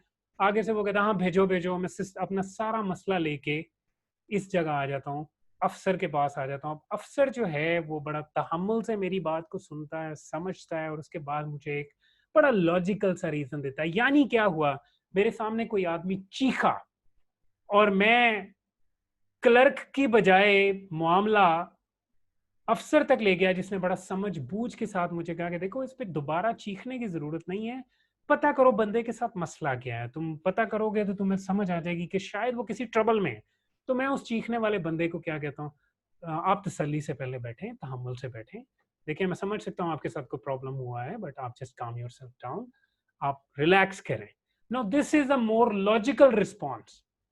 व्हाई? बिकॉज फौरी तौर पे मैंने सोचा कि वो बंदे के दिमाग में चल क्या रहा है और हो क्या रहा है उसके साथ। So this is basically what the science of our emotional intelligence is all about.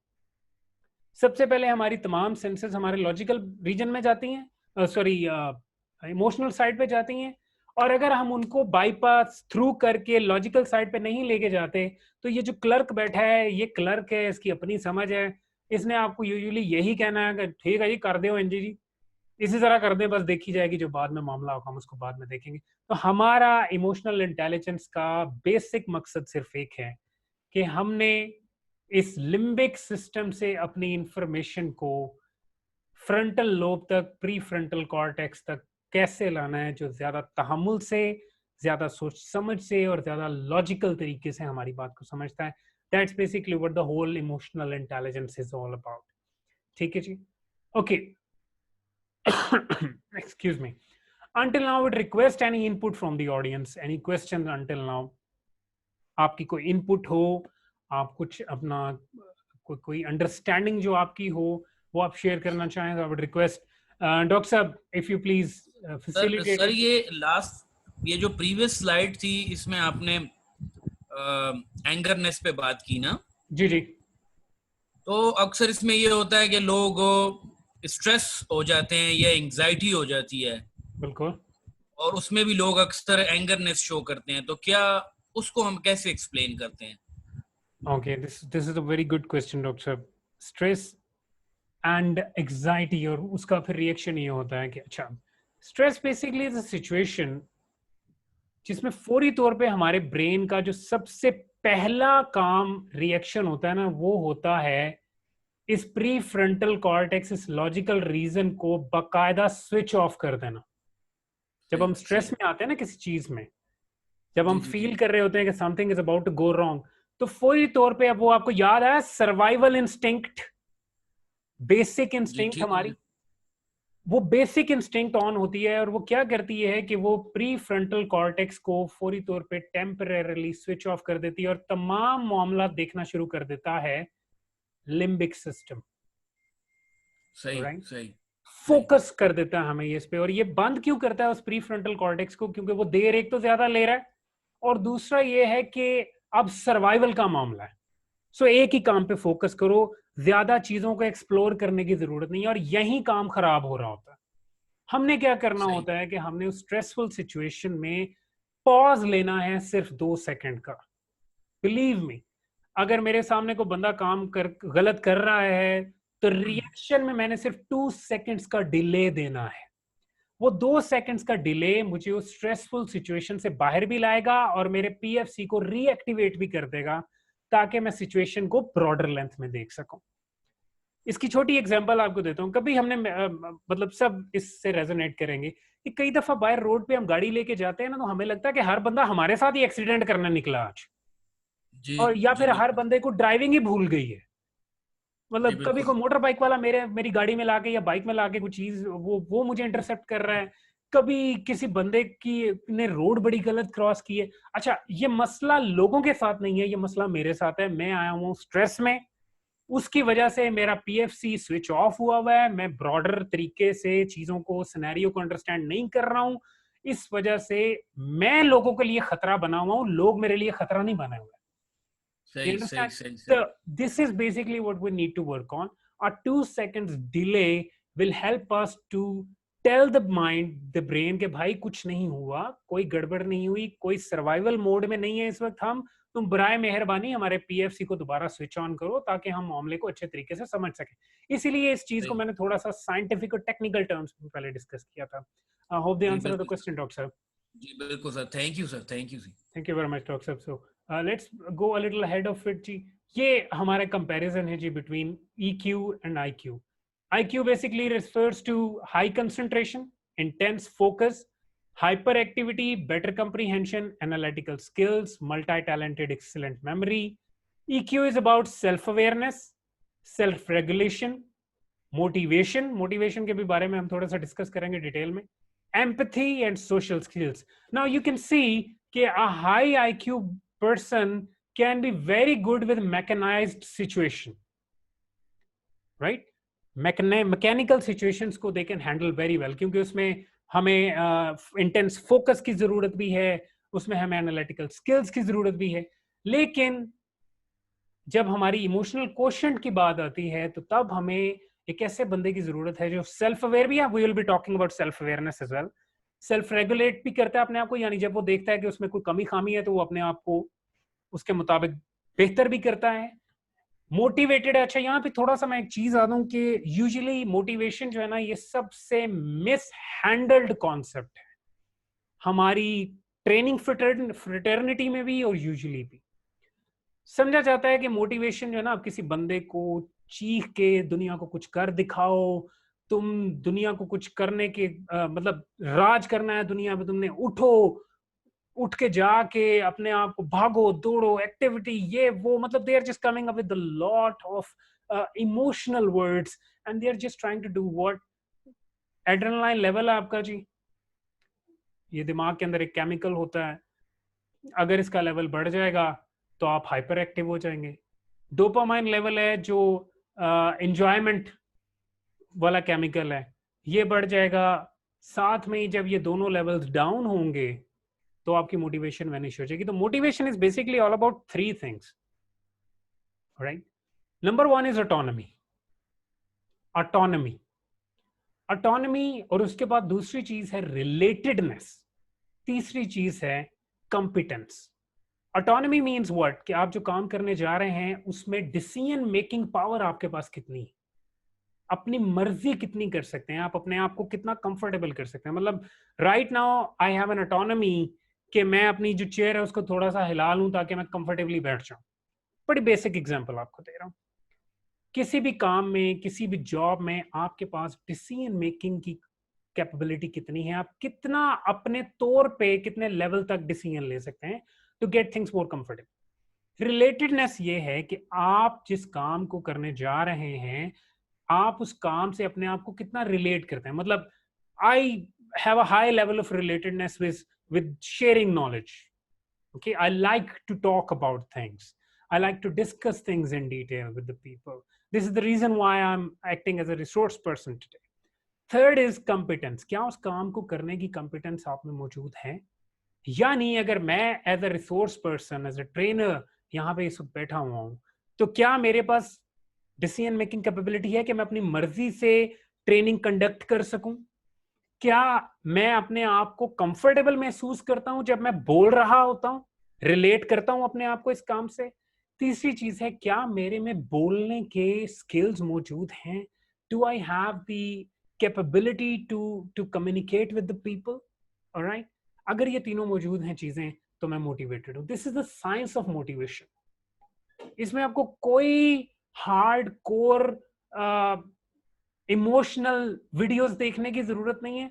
It's not all about going और दुनिया को कुछ कर दिखाने की, जिंदगी में कुछ कर देने की बात. नो, चेक कीजिए कि आप किसी भी काम में ये तीन चीजें आपको लगता है कि आपकी हाई लेवल पे हैं तो आप मोटिवेटेड हैं, आप वो काम करें. जिसमें एक भी चीज कम है उसको डेवलप करने की कोशिश करें. अगर आप डेवलप नहीं कर पाते तो अपना फोकस चेंज करते हैं, go for something else.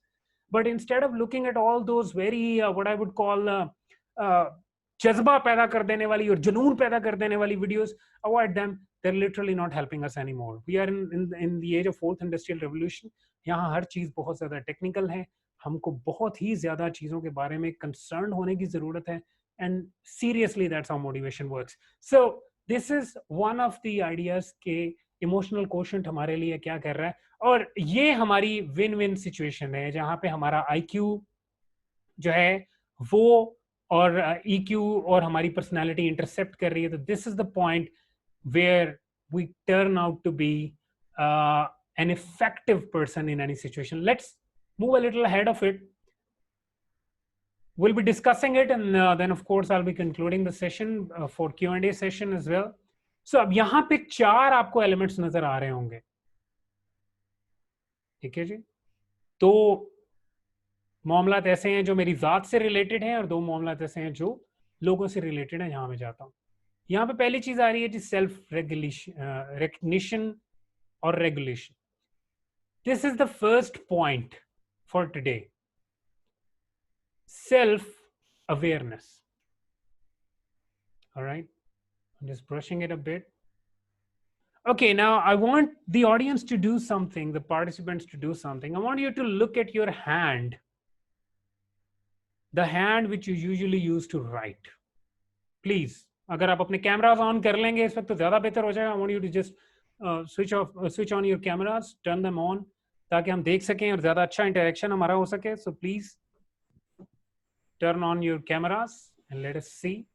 Thank you very much for everyone to comment. Please turn on your cameras ताकि हम अच्छा ज़्यादा बेहतर तरीके से एक दूसरे को understand कर सकें, देख सकें. So here we go. Yes, thank you very much, Dr. Saab, and the other participant as well. Please turn on your camera right now. Thank you very much. Here we go.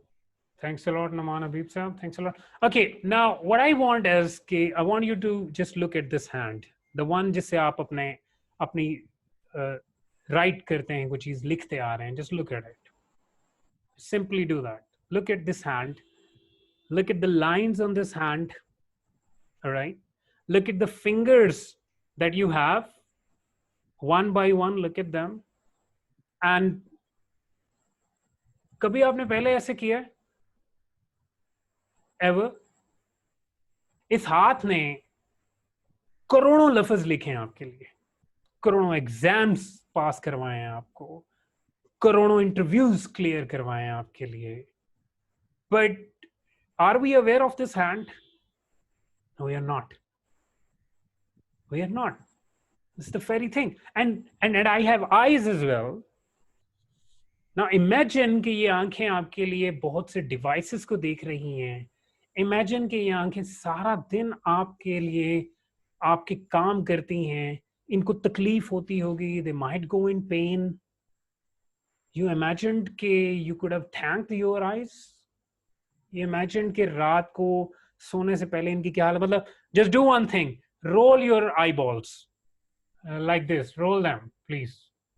खड़े रहें, इधर उधर नहीं देखना, बस just roll your eyeballs. तकलीफ महसूस हुई है आंखों के अंदर? सॉकेट के अंदर कोई तकलीफ महसूस हुई है रोल करते हुए? आपको पेन हुई हो? यकीनन हुई होगी. This is basically why our eyes are in stress right now. हमने कभी सोचा ही नहीं है कि इनको कुछ थोड़ा सा हम रेस्ट दे दें. That's basically where the self-awareness comes into play, both on physical and psychological realms. अब अंदाजा करें कि कितनी ऐसी एक्टिविटीज डेली होंगी जिनसे आपकी थिंकिंग जो है वो अफेक्ट हो रही है. कितनी ऐसी एक्टिविटीज होंगी, कितने ऐसे डिसीजंस होंगे जो आप राइट ले लेते तो बहुत बड़े प्रॉब्लम से हम बच जाते. कितने ऐसे आर्गुमेंट्स हैं जिनमें सिर्फ 2 सेकंड का पॉज उस आर्गुमेंट को आर्गुमेंट बनने ही ना देता. Seriously. So self-awareness is basically the ability to take an objective view of ourselves. Yani Hanan Iftikhar looks at Hanan Iftikhar and sees what Hanan Iftikhar does or thinks. Simple as that. Hanan Iftikhar sees कि आज इस Hanan Iftikhar ने कितने decisions लिए, कौन सा decision favour में गया, कौन सा डिसीजन डिसफेवर में गया, और जो डिसीजन डिसफेवर में गया उसको अब फेवरेबल कैसे किया जा सकता है. क्या सोच रहा था ये हनान जब इसने ये डिसीजन लिया. यानी self awareness is about looking at our bios, looking at our basic code जो हमारा लिखा हुआ है, ये देखने के लिए कि टिपिकल सिचुएशंस में हम कौन से टिपिकल रिएक्शंस देंगे. That's basically what is all about self awareness. Taking an objective view of ourselves. Thinking about what we are thinking, you see. And how many times do we do? I mean, how many times did you take yourself to a dinner? How many times you thought कि यार आज मेरी आंखें थोड़ा सा इनको सुकून देते हैं, तो आज फोन को जरा जल्दी बंद कर देते हैं और वीडियोस देखनी छोड़ देते हैं, थोड़ी देर के लिए फेसबुक देखनी बंद कर देते हैं, थोड़ी देर के लिए छोड़ो लैपटॉप को, 5-7 मिनट के लिए जाके फार साइट करते हैं, दूर देखता हूं मैं, ताकि आंखों को जो है ना वो थोड़ा सुकून मिले। अब आ जाए साइकोलॉजिकल साइड पे। 65,000 थॉट्स डेली आ रहे हैं हमें, 65,000 thoughts. 45,000 of those 65,000 thoughts are negative thoughts. 45,000 of those 65,000 thoughts are negative thoughts. And what we are doing, we are just multiplying them. Okay, and we are focusing more. और ये आपको एक और बात बता दूं, as a human being, हमारी generic tendency है towards negative thinking. ये हमारा, आप कह लेंगे, दिमाग का एक ना तरीकाकार है हमें रोकने से किसी गलत काम से। यानी ये हमें सबसे पहले ब्रेन, अगर मैं कोई भी अपॉर्चुनिटी मेरे सामने आएगी ना, तो सबसे पहले मेरे सामने जो बात आएगी वो आएगी कि ये मैं क्यों ना करूं। आप रिलेट कर सकते हैं इससे। कोई भी अपॉर्चुनिटी आती है, कोई जॉब अपॉर्चुनिटी आ जाती है, या कोई इसके अलावा कोई बिजनेस अपॉर्चुनिटी आ जाती है, तो सबसे पहले दिमाग कहता है कि ये क्यों नहीं करना चाहिए। This is basically a natural reaction. See, so looking at ourselves on objective level, अपने तमाम डिसीजंस पे नजर रखना, रिकॉल करना उन्हें, और देखना कि ये कहाँ गलत गए हैं। जैसे बड़ी एक सिंपल सी आपको एग्जांपल मैं दे देता हूँ। once I came back to home and in my room and I placed my car keys, मैंने अपनी गाड़ी की चाबियां जो है ना वो एक जगह पे रखी। So after a couple of minutes I thought कि यार मैंने फलां जगह जाना है, तो मैं जब वहां जाने के लिए उठा तो चाबियां वहां मौजूद नहीं थी। अच्छा, नाउ इमीडिएटली मेरे अंदर एक ना छोटा सा प्रेशर बिल्ड हुआ, यार मेरी चीज मैंने यहाँ पे रखी है, वो यहाँ से किसने उठाई। आई एम अ मैरिड गाय, तो आप समझ सकते हैं मेरा पहला शक कहाँ गया होगा। Simple as that. So I immediately was about to burst कि यार मेरी चाबियां यहाँ से किसने उठाई हैं। But what I did, I just took 2 seconds pause. Okay, keys are not here, but they must be somewhere. Somebody must have picked up the keys, placed them somewhere. So let us talk to that somebody. So I said, मेरी car keys यहाँ पड़ी हुई थी, और बड़ा ही simple सा मुझे answer है, वो उस ड्रॉ के अंदर पड़ी हुई। मैं गया, मैंने ड्रॉ ओपन किया, कार कीज उठाई एंड सेड गुड बाय, मैं थोड़ी देर में आऊंगा, एक काम से जा रहा हूँ, I went out. No just imagine if I would have bursted, how dare you, मेरी चाबियां यहाँ से क्यों उठाई, कहाँ पड़ी हुई हैं चाबियां, कोई तरीका कार है ये, जरूरत कैसे हुई चाबियों को हाथ लगाने। So we would have gone into an argument that should have been diffused. This is where self awareness comes into play. जहां जहां मतलब सीरियसली मेरे ख्याल में सेल्फ अवेयरनेस तो ये भी है कि आप किसी बात पे बहुत ज्यादा खुश हुए हैं, तो आप ये भी सोचेंगे यहाँ पे इतना खुश होना जरूरी था। That's what your emotional intelligence is all about. It's not just कि you have to play good all the times, I am a very good guy, I stay happy in all the times, मैं किसी पे गुस्सा नहीं करता। भाई करना जरूरी है गुस्सा, लेकिन ऑब्जेक्टिव होना चाहिए। और गुस्से में आपने अगर किसी पे आज आप लैश आउट हुए हैं, तो आपके पास एक कंक्रीट रीजन होना चाहिए कि this is why I had to lash out, और ये ऑब्जेक्टिव मैंने मीट कर लिया जो हम दोनों के लिए बेहतर था, यानी उसके लिए भी जिस पे मैं चीखा हूं, और मेरे लिए भी जो चीखा है। सो क्वेश्चन ये है कि आप अपने आप को किस तरह से ऑब्जेक्टिवली एनालाइज करते हैं। और इसमें बहुत सी टेक्निक्स हैं। आप एक तो 15 से 20 मिनट डेली वक्त गुजारें अकेले, without any gadgets, without any family members.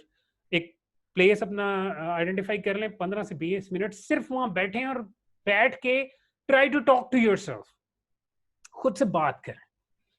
Seriously you will start feeling better. I have a word with Hanan Iftikhar, daily की बात है, हर रोज आधा घंटा। This is my practice. I sit down in a particular place, अपने घर में एक जगह मैंने बनाई हुई है, I don't have any gadgets, I don't allow any of my family members to come there. वो आधा घंटा मैंने बैठ के सिर्फ सारे दिन को रिव्यू करना होता है कि आज कहाँ कहाँ कहाँ मैंने थोड़ा सा कम इमोशनली इंटेलिजेंट हुआ था, और उसको इंप्रूव कैसे किया जा सकता है। This is basically self awareness. अब हम आगे आ जाते हैं सेल्फ मैनेजमेंट पे। Here, so we are going to talk about self management now. This is basically the ability to to control my own emotions. यानी अब सेल्फ अवेयरनेस से मुझे बताया गया, देखो ये ट्रिगर पॉइंट्स हैं तुम्हारे और इन पे तुम्हारा रिएक्शन ये आता है, और इस रिएक्शन को ये नहीं आना चाहिए, तो इसको फिक्स करो। जैसे कोई भी छोटी सी बात मुझे इमोशनल कर सकती है। फिल्मों में हमने बड़ा देखा है, हीरो को कहता है, वो जो हीरो का दुश्मन है वो कहता है कि जी कोई बाप से रिलेटेड बात कर देता है, तो हीरो आगे से कह देता है बाप के बारे में बात नहीं करनी। Now this is a trigger point for that hero. अब हम रिलेट कर सकते हैं। अब जरा आप सोचें कि आपके अपने कौन से ट्रिगर पॉइंट्स ऐसे हैं और होंगे। मैं अभी भी सोचूंगा तो मेरा कोई एक आधा ट्रिगर पॉइंट आएगा मेरे सामने, seriously speaking. So think about one of your trigger points. कौन सा ऐसा ट्रिगर पॉइंट है जो आपको एक स्पेसिफिक इमोशन की तरफ ले जाता है? You see, think about it and write it down. And हमने करना क्या है सेल्फ मैनेजमेंट में, कि उस ट्रिगर पॉइंट पे अपने उस रिएक्शन को रीकंफिगर कर। यानी मुझे अगर बुरा लगता है कि मेरी चीज जो है वो मेरी बगैर इजाजत के कोई इस्तेमाल करे और उस पर मैं यकदम बर्स्ट आउट हो जाता, तो that is my trigger point. I need to work on it.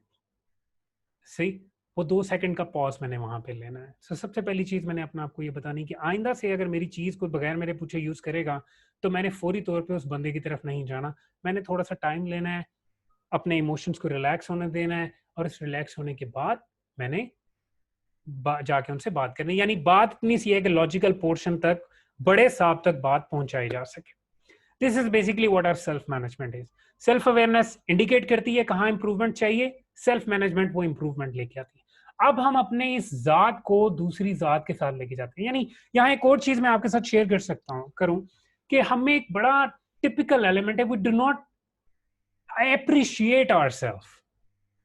मतलब, can you recall when the last time you appreciated any of your achievements? Anything? मतलब, last time. Anybody who can recall, please, I would request somebody to come up with their ideas. Can you recall the last time जब आपने अपने आप को appreciate किया हो? Anybody? बहुत कम sir ऐसा टाइम होगा। Exactly.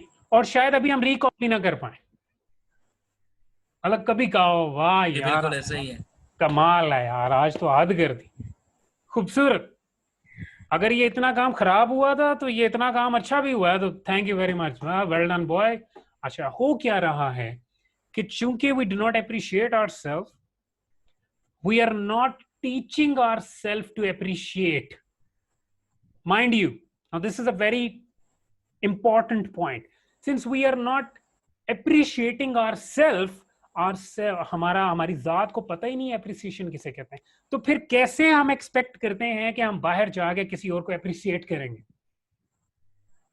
सीरियसली, अगर मैं 24 घंटे अपने आप को यही कहता रहता हूं कि you are bad, you are bad, you are bad, तो फिर किस तरह से मैं अपने आप को ये सिखा सकता हूं कि हाउ टू गेट गुड? सो मोहम्मद मुजम्मिल साहब ने हैंड रेज किया। Let us just speaker on नहीं है आई गेस। मेरा ख्याल है मुजम्मिल साहब का। जी मुजम्मिल साहब, can you speak sir please? Unmute yourself and I would request you to just switch on your camera as well. Sir अगर आपकी परमिशन हो तो मैं मुजम्मिल को फोन कर लेता हूँ। सर सी, इफ अगर ये कन्वीनियंट है तो व्हाई नॉट। मतलब you must have a question, तो हम कोशिश करेंगे उस क्वेश्चन को आंसर करें।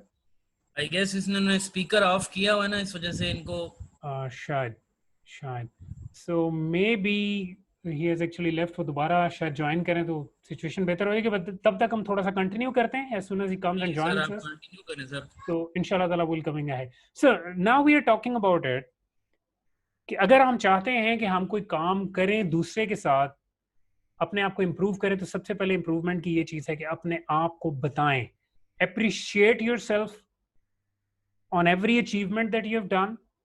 अगर कोई चीज गलत हुई है तो अप्रिशिएट योरसेल्फ कि आपने उसको ज्यादा गलत नहीं किया। सीरियसली। अच्छा, इसका फायदा ये होता है कि इफ वी अप्रिशिएट आवरसेल्फ तो वी आर टेलिंग आवरसेल्फ कि अप्रिसिएशन की इंपॉर्टेंस क्या है। जब मैं बाहर कम्युनिटी में जाता हूं तो फिर मुझे लोगों को अप्रिशिएट करने की आदत पड़ी हुई है। मैं लोगों की चीजों को अप्रिशिएट करता हूं। पॉजिटिवली उनको अप्रोच करता हूं. That's the whole catch with emotional intelligence. Working on ourself, and then when we go back to community, we give a better self of ours to them. जब हम अपने ऑफिसेज में जाते हैं तो हमारे जो 7 दोस्त हमारे काम कर रहे हैं, हम उनको अप्रिशिएट ज्यादा कर रहे हैं. ये एक एग्जांपल बड़ी छोटी सी आपको दे रहा हूं. See, so that's how the whole thing works. अब मैं सोशली अवेयर हूं. किस तरह से सोशली अवेयर हूं कि एम्पैथी को मैं एक्सरसाइज कर रहा हूं. एम्पैथी क्या चीज है? Thinking in a way how other people will feel, how they are feeling if I would be in the same position. यानी मैं अगर, सिंपल एज दैट, आप हैरान होंगे कि हमारे ब्रेन के अंदर एक बकायदा पोर्शन है जो हमें दूसरे की तकलीफ को ट्रांसलेट करके बताता है. यानी खुदा ना खास्ता अगर मेरे सामने किसी इंसान को कुछ चोट लगी है तो मेरा ब्रेन के अंदर वो जो पोर्शन है वो बकायदा मुझे फील कराएगा कि उसको कैसी तकलीफ हो रही होगी, ताकि मैं इमीडिएटली रिएक्ट करूं और उसको हेल्प आउट करूं. मतलब how complicated our minds are. You see, emotional empathy ये है कि बकायदा मुझे महसूस हो कि how somebody else is feeling in this situation, और मैं अपने आप को एनविजन करूं, putting myself in their shoes, कि अगर मैं उनकी जगह होता तो मैं कैसे रिएक्ट करता. Like let me give you an example. I am sitting in my office, one of my team members comes and he said, sir आपने बुलाया था. Now look at his tone. मुझे बताएं सर क्या काम है, जल्दी बताएं. अच्छा, अब पहली चीज मेरे ज़हन में आती है कि यार मैं सीनियर हूँ और हाउ डेयर हिम कि मेरे से बगैर पूछे मेरे दरवाजे में एंटर नहीं हुआ, और इसने क्या ये मेरे साथ आके जो है वो फौरी तौर पे इसने ऊंची आवाज में बातें करनी शुरू कर दी. हाउ डेयर है. इफ आई एक्सरसाइज एम्पैथी तो मैं सोचूंगा कि यार ये जो इसने किया है मैं किस सूरत हाल में करूंगा. तो मेरा ब्रेन मुझे बताता है कि हो सकता है कि अगर तुम्हारे घर में कोई ट्रबल चल रही है, if there is something wrong in your home, so you might react like this. So two things are very important. पहली चीज, तुम्हारा अपने आप पे कंट्रोल नहीं है इस वक्त, तुम स्ट्रेस्ड आउट हो. माइंड यू, जब तुम स्ट्रेस्ड आउट हो तो हमारा लॉजिकल पोर्शन स्विच्ड ऑफ है. अब ये सारी चीजें मेरे ज़हन में आई और मैं उसे कहता हूँ okay, no problem, just sit down. Sit down. काम कोई नहीं था, बस मेरा दिल कर रहा था आपसे गपशप लगाने का. Is everything all right? Are you okay? Are you fine? चाय पियोगे? Just calm down, relax, sit down here. Now what this empathy helped me, वो empathy मुझे ले गई उस बंदे की सिचुएशन में. उसने बताया कि ये जो तुम्हारे साथ इसने किया है तुम किसी के साथ करोगे तो क्यों करोगे. अब मुझे दिमाग कह रहा है कि इस पे इस बंदे का अपना कोई इख्तियार नहीं है, ये स्ट्रेस्ड आउट है, तो सबसे पहले इसको स्ट्रेस से बाहर निकालो. सो मैंने काम मुकम्मल तौर पे साइड पे कर दिया और मैंने उस बंदे को काम डाउन करना शुरू कर दिया. उसको बताया कि सब घर सब खैरियत है, आप मेरे साथ शेयर कर सकते हैं, you can trust me. Now this is basically what we call social awareness, where we are. बहुत दफा हम लोगों के सेंटिमेंट्स को हर्ट कर जाते हैं विदाउट थिंकिंग, क्योंकि हम ये समझ ही नहीं पाते कि हाउ वुड दे फील, मुझे कैसा लगेगा अगर कोई बंदा मेरे साथ ऐसी बात करे. और इसके सबसे बड़ी एग्जांपल आज हमें सोशल मीडिया पे दिखने में आ रही. थोड़े दिन पहले फादर्स डे था, कल या परसों. Honestly speaking, I don't know why exactly people have to actually put a status on how much they love their father. मुझे तकरीबन हफ्ते हो गए हैं कई अपने फादर के साथ बात उनके रूम में गए हुए. उसकी वजह ये है कि इस पैंडेमिक की वजह से हमने ये डिसाइड किया, उनको कॉन्फिडेंस में लिया कि आपकी हेल्थ के लिए, आपको सेफ्टी के लिए, we will maintain distance. Your children will maintain distance with you and with our mother as well, because हम आपको किसी भी तकलीफ में नहीं आने देना चाहते. हम लोगों को कभी कभार बाहर निकलना पड़ता है, तो it's very important and here, and बड़ा दिल पे पत्थर पे रख के हमने ये किया. So I don't need to actually put a post. लेकिन आप ये सोचेंगे when you are putting a picture with your father, there are your colleagues and friends who have lost their parents. They don't have them anymore. Okay, they don't have them anymore. Sir बीच में आपकी आवाज disconnect हो गई थी. अच्छा, is it better now? जी अभी ठीक हो गई है. Okay, shall I repeat it?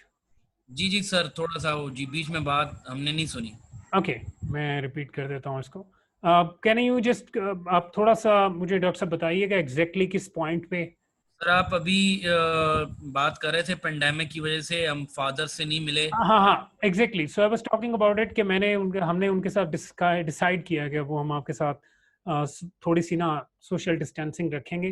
तो आप अब हम अगर उन्हें उनके रूम में मिलने चाहें, एक तो पहली तो बात यह है कि मैं बहुत ज़्यादा ज़ाती तौर पे विजिट नहीं कर रहा हूँ, उन्हें फ़ोन पे ज़्यादा बात कर लेता हूँ।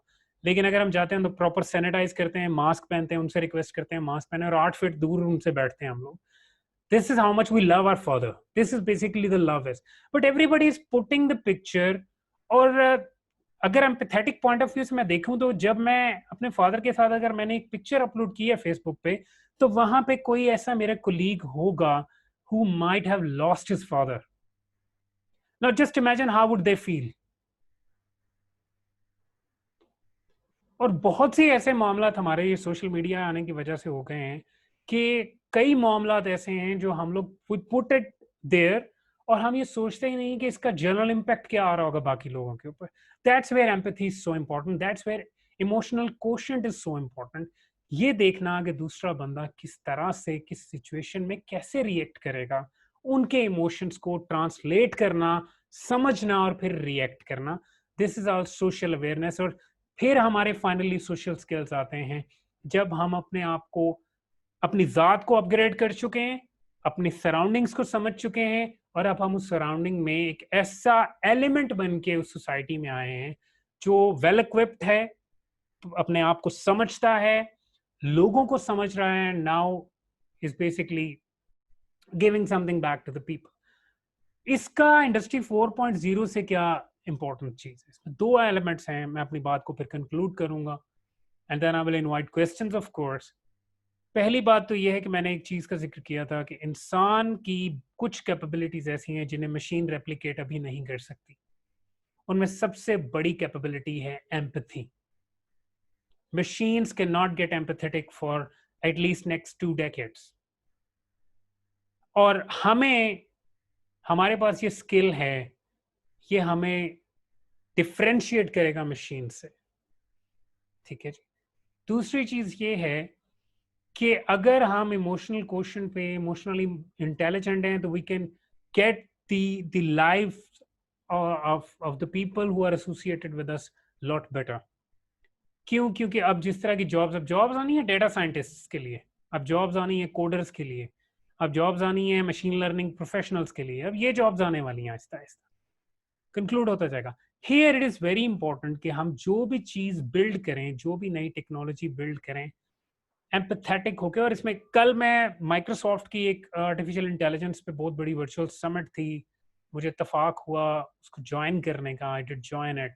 और वहां पे वो बार बार इस चीज का जिक्र कर रहे थे कि जी एम्पैथी इज वेरी इंपॉर्टेंट। आप जो भी चीज, जो भी एप्लीकेशन डेवलप कर रहे हैं, जो भी नया सिस्टम बना रहे हैं, चाहे आप एक ऑर्गेनाइजेशन है, चाहे आप एक इंस्टीट्यूशन है, ये चीज प्लीज ध्यान में रखें कि वो जनरल लेवल पे लोगों को कैसे इफेक्ट करेगी।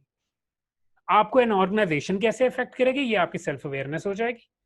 और फिर लोगों को कैसे इफेक्ट करेगी, आपके स्टूडेंट्स को कैसे इफेक्ट करेगी अगर आप एक इंस्टीट्यूशन है, आपके क्लाइंट्स को आपका वो प्रोडक्ट कैसे इफेक्ट करेगा अगर आप एक ऑर्गेनाइजेशन है। तो दे वर डिबेटिंग ऑन इट। सो ये एक टाइम है जिसमें हम इमोशनली इंटेलिजेंट हों और पैंडेमिक की सिचुएशन को अगर सामने रखें तो ये सबसे इंपॉर्टेंट मौका है इस स्किल को डेवलप करने का।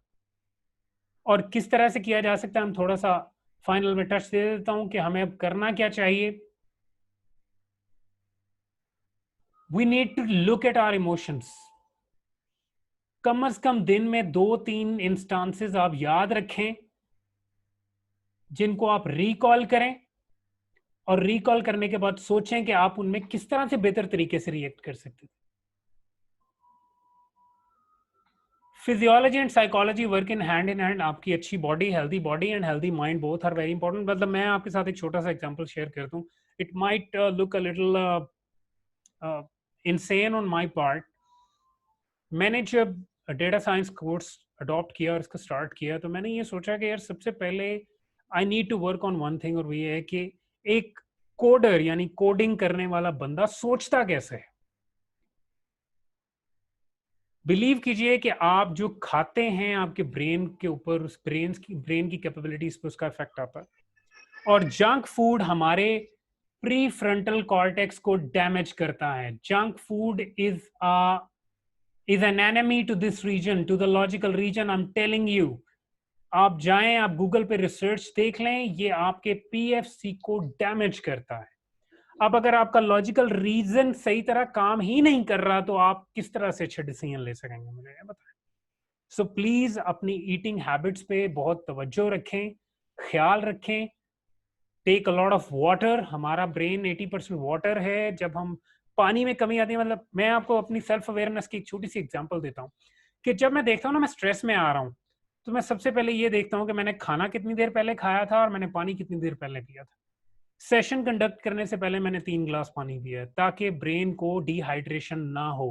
I must stay in tact, I must stay in touch, you see, and this is the reason why for the past 2 hours I'm speaking, and on top of that I don't have anybody else physically present here in the room जिसमें मैं बातचीत कर, but still I'm connecting with the people.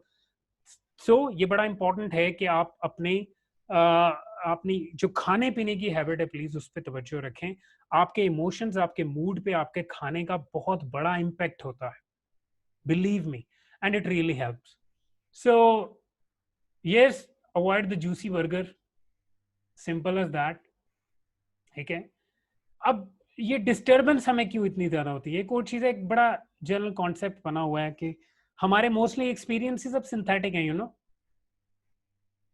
whatever is happening we pull out our smartphones and start making videos. कितनी मजे की बात है कि रियल टाइम होती हुई चीज को भूल के हम बाद में उस एक बनी बनाई वीडियो को शेयर भी कर रहे हैं और उसको देख देख के खुश हो रहे हैं, और फिर हम सोच रहे हैं कि दोबारा वहां जाएंगे तो कैसा महसूस होगा। भाई सीधी सी बात है, when you are somewhere, enjoy the situation first. Don't make videos straight up, please.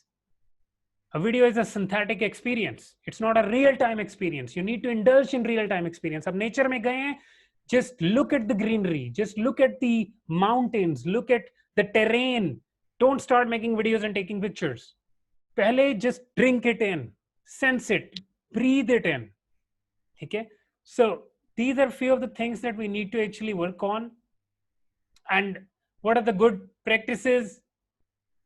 Please keep an I on your bodily functions. आप क्या खा रहे हैं, मैंने आपको बताया कि आपके मूड के ऊपर इसका बड़ा इफेक्ट है, और जो जंक फूड है वो किस तरह से हमारे सोचने समझने की सलाहियत को हमसे छीन रहा है, हमारा logical part of the brain उसको खराब कर रहा है।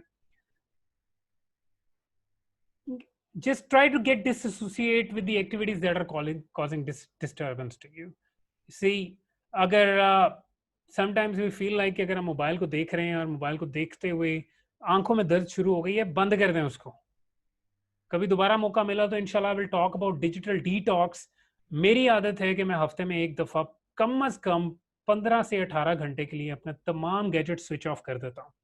फोन स्विच ऑफ कर देता हूँ, लैपटॉप स्विच ऑफ कर देता हूँ, टीवी टर्न ऑफ कर देता हूँ, और वो 15-18 घंटे मैं किसी तौर पे भी गैजेट्स के क्लियर नहीं आ रहा हूँ। इसको बोलते हैं डिजिटल डिटॉक्स।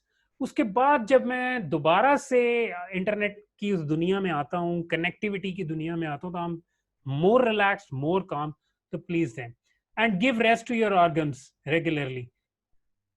ठीक है, अभी ये सेशन कंप्लीट होना है, मैंने फिर 15-20 मिनट के लिए, आधे घंटे के लिए अपने तमाम गैजेट्स को बंद कर देना है। बिकॉज 2 घंटे से मैं सब कितनी स्क्रीन, मैं 2 स्क्रीन देख रहा हूँ, एक कैमरा को देख रहा हूं, और I am just overwhelmed with the technology right now.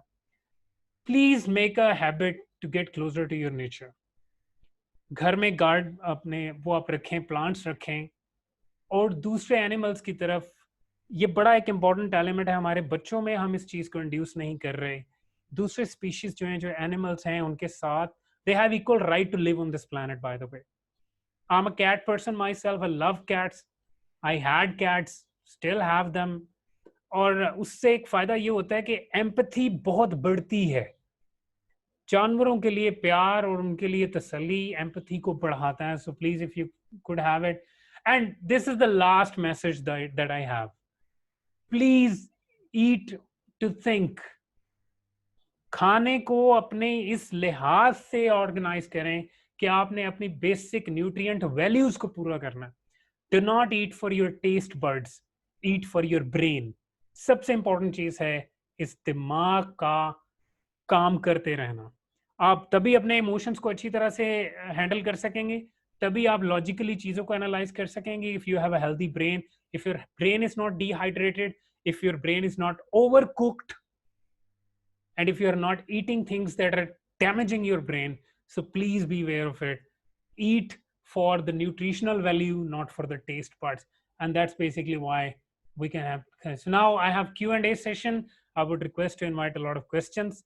Anybody who would like to ask questions, you're most welcome. Please, Dr. Sir. Participants, please ask question from the speaker, please. If you have any question, please ask.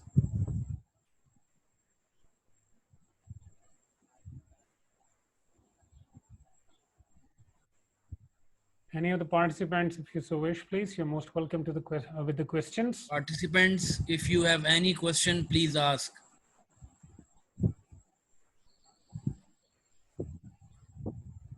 I guess Dr. Anwar साहब हमारे साथ हैं, लेकिन वो हमें सुन रहे हैं या नहीं?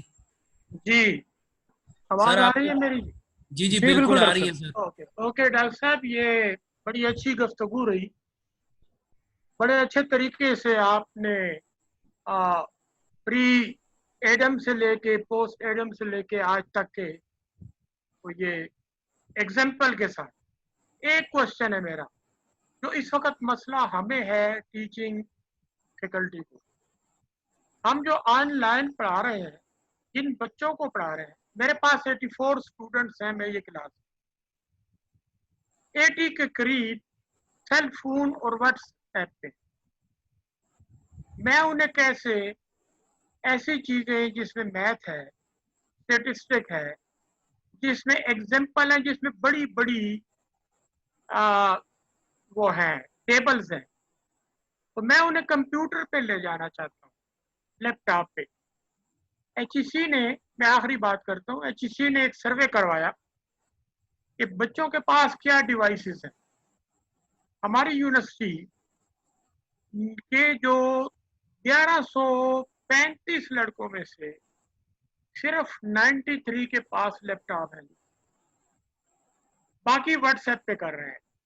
अब मेरा मसला ये है कि मैं किस तरीके से, अब मैं सेल्फ अवेयरनेस, सेल्फ मैनेजमेंट के नुक्ता नज़र से मैं चाहता हूं कि मैं उनकी रिलेशनशिप जो मेरे साथ है, मैं उसको कैसे इफेक्ट करूं कि वो लैपटॉप की तरफ आ जाए। मेरा ये ख्याल है कि लैपटॉप एक बेहतर तरीका है। थैंक यू जी। Thank you very much doctor साहब। वैसे तो हमने आपसे बहुत कुछ सीखना है सर अभी, लेकिन आपकी इजाज़त से बल्कि मैं इस चीज़ में थोड़ा सा अपना एक व्यू पॉइंट ज़रूर दूंगा। सर एक्चुअली जो सिचुएशन है, इसके साथ एक वर्ड हमेशा आ रहा है, novel, and we all know that. मैं एक घर में एंटर होता हूँ और आगे से मुझे ग्रीट किया जाता है एक स्माइली फेस के साथ, और मुझे ग्रीट किया जाता है एक हग के साथ। Thank you very much for coming and we were really looking forward to you, thanks a lot for coming in. तो मेरा जो एक मूड है ना, वो पॉजिटिव बड़ा हो जाएगा, और मैं बड़ा तैयार हो जाऊंगा मेंटली सुनने को अपने होस्ट को कि how they are going to work. अच्छा, एक जो सबसे बड़ा चैलेंज हमें इस वीडियो में इस वक्त भी, यानी राइट नाउ, मैं भी वही काम कर रहा हूं, सबसे बड़ा चैलेंज हमें जो आ रहा है वो ये आ रहा है, फिजिकली एक दूसरे का साथ, एक दूसरे के पास होना हमारा generic requirement as a human being. ये वर्चुअल एक्सपीरियंस किसी सूरत मेरे फिजिकल एक्सपीरियंस को रिप्लेस अभी नहीं कर सकता। ओवर द टाइम ये करेगा, बिल्कुल करेगा, दिमाग इवॉल्व होता है, दिमाग में रीवायरिंग हो रही है, लेकिन for now immediately mind is resisting. मैं और आप अगर इकट्ठे बैठ के कोई चीज इन पर्सन से डिस्कस करेंगे तो we will enjoy more instead of gadgets. See sir. So दूसरी चीज से ये है कि we are talking about generation Z. ये वो लोग हैं, ये वो जो हमारे ये बच्चे हैं, ये वो लोग हैं बाय द वे कि बहुत सी ऐसी चीजें जिसे हम अनकंफर्टेबल समझ रहे होते हैं ना, they are pretty much comfortable with that. क्योंकि सर हम तो खैर अभी बहुत यंग हैं, स्पेशली इन योर एज। ये जो मतलब ये डिजिटल नेटिव्स हैं बाय द वे, और हम डिजिटल इमिग्रेंट्स। ये वो लोग हैं जिन्होंने ज्यादा से ज्यादा 5 साल की उम्र में टेक्नोलॉजी और इंटरनेट ये सारा देख लिया था। हमने कम से कम लाइक मैं if I recall तो I was probably 14 years of age. I'm 35 right now. 14 years of age जब first time मेरे घर में कंप्यूटर आया और मुझे पार्कनेट इंटरनेट का पता चला था. So I'm a digital immigrant. I'm not digital native by definition. 5 साल की definition. ये हैं अपनी will पे, अपनी मर्जी से पढ़ने वाले लोग. मैंने Udemy पे पूरा कोर्स एक सर बना के रखा हुआ है टीचिंग डिजिटल नेटिव्स का. इनको इनकी मर्जी की टेक्नोलॉजी पे रहने देना मेरे ख्याल में ज्यादा बेहतर है as compared to forcing them to the other side. Because if they're comfortable with WhatsApp, I reckon, so let us just go and do with that. Aahista Aahista कोई एक सेशन उनको हम इंड्यूस करके लेके आए. एक आधा सेशन, यानी अगर पर डे पर वीक 3 सेशंस हमारे 1-1 घंटे के हो रहे हैं ना सर, तो 3 में से एक सेशन आप कन्वर्ट कर दें जो लैपटॉप पे ही हो सके. 2 उनकी मर्जी के, 1 मेरी मर्जी का.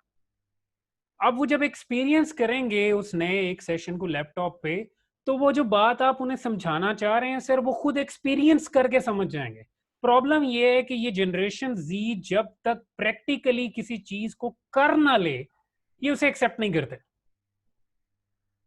ये उसे एक्सेप्ट नहीं करेंगे. ये मेरे पर्सनल एक्सपीरियंस से चीजों को एक्सेप्ट नहीं करते. Simple as that. So in this context what I would recommend is sir के 2 तुम्हारी मर्जी के, 1 सेशन मेरी मर्जी का, और वो जो 1 सेशन मेरी मर्जी का ना, उसमें दे मस्ट एक्सपीरियंस इट कि यार व्हाट्सएप से लैपटॉप पे आना is a better experience for us. So they may again suggest you कि सर हमारे ख्याल में लैपटॉप वाला जो है ना, हम अब लैपटॉप पे आ गए हैं, हम ज्यादा बेहतर इसमें महसूस कर रहे हैं. तो इनको सर आपको थोड़ा सा ना इनकी मान के यार फिर थोड़ी सी अपनी तरफ ला के इनको प्रैक्टिकल एक्सपीरियंस देना पड़ेगा कि लुक ये देखो तुम्हें ज्यादा मजा आ रहा है and you have better enjoyment. I hope the answer of the question with your. जी राज साहब ठीक कहते हैं, तकरीबन यही कुछ मैं कर रहा हूँ सर. लेकिन वो ये है कि एक सेशन नहीं, वो बीच में से एक ही सेशन में, क्योंकि मेरे 3 घंटे का सेशन होता है, सर. तो मैं उसमें 2-4 स्लाइड वो डाल देता हूँ जो लैपटॉप की है, और साथ कहता हूँ कि लैपटॉप पे इस तरह जाओ सर. तो तकरीबन वो आप बिल्कुल ठीक कहते हैं, ऐसा ही होना चाहिए. Thank you. Sir. Thank you very much. My pleasure, sir. Dr. Sir, thank you very much for the question. Do we have other questions from other participants? Any input, any insight? Because it's always an exchange. और मेरी अब request है आपसे कि कोई चीज़ मुझे भी दें ताकि मैं भी सीख के यहाँ से आगे जाऊँ. So any input from anybody, I would well appreciate it. Dr. Sir. Any questions? Sir आपका सेशन बड़ा माशाल्लाह से बड़ा डिटेल्ड और बड़ा नॉलेजेबल था. काफ़ी चीज़ें सीखने को मिली हैं. Thank you very much. I feel honored, sir. मैं अभी हम चाह रहे हैं अल्लाह करे कि ये जल्दी से ये पेंडेमिक ख़त्म हो जाए, तो आपको इंशाल्लाह यूनिवर्सिटी फिर बुलाएंगे. आप आए थे, if you remember. Sure sir, बिल्कुल जनवरी में. वन वीक का सेशन था. अनफॉर्चुनेटली उन दिनों में मैं यूनिवर्सिटीज में नहीं था तो मुलाकात नहीं हो सकी. I understand doctor. तो इंशाल्लाह आपको इंशाल्लाह फिर बुलाएंगे सर, क्योंकि वर्चुअल सेशन का अपना एक इम्पैक्ट है और ज़ाहिर बात है जब आप लाइव होते हैं तो उसका अपना एक इम्पैक्ट होता है. Exactly sir. जैसे अभी आपने बात की, इमोशनली इंसान अटैच्ड हो जाता है सर. तो वर्चुअल में एक ये भी वीकनेस है कि आप इमोशनली अटैच नहीं होते हैं, और in case most of the chance ये भी होता है कि लोग सही तरीके से प्रॉपर्ली सुनते भी नहीं हैं. जी जी बिल्कुल. या प्रॉपर्ली इन्वॉल्वमेंट नहीं शो करते हैं. एग्जैक्टली. बट मैंने देखा सर, मैं बड़ा इंफॉर्मेटिव सेशन था, बड़ा इंफॉर्मेटिव सेशन था. I feel honoured sir. काफी चीजें ऐसी थी जो हमारे लिए नई थी, हमने आज सीखी आपसे sir. Sir always a pleasure sir. मैं तो बस एक सोर्स ऑफ नॉलेज हूं सर. एक्सचेंज है, बड़ा एक एजाज की बात है इतने इरूडाइट लोगों के पर्सनालिटीज के सामने अपने व्यू पॉइंट को रखना. डॉक्टर अनवर चिश्ती साहब की मौजूदगी में, आपकी मौजूदगी में, और भी हमारे कलीग्स यहाँ पे मौजूद हैं. It was and it always will be an honor, inshallah ta'ala. Sir, many congratulations. आपसे सर एक रिक्वेस्ट होगी, अगर आप काइंडली ये स्लाइड्स मैं आपके साथ अपना ईमेल आईडी शेयर कर दूंगा, अगर आप मुझे शेयर कर दें तो मैं इनमें से कुछ पार्टिसिपेंट के साथ. Why not? डॉक्टर साहब मैं रिसोर्सेज बिल्कुल शेयर कर दूंगा सर आपके साथ इंशाल्लाह आज शाम तक, और जो नोट्स हैं हमारे वो सारे के सारे शेयर हो जाएंगे आपके साथ.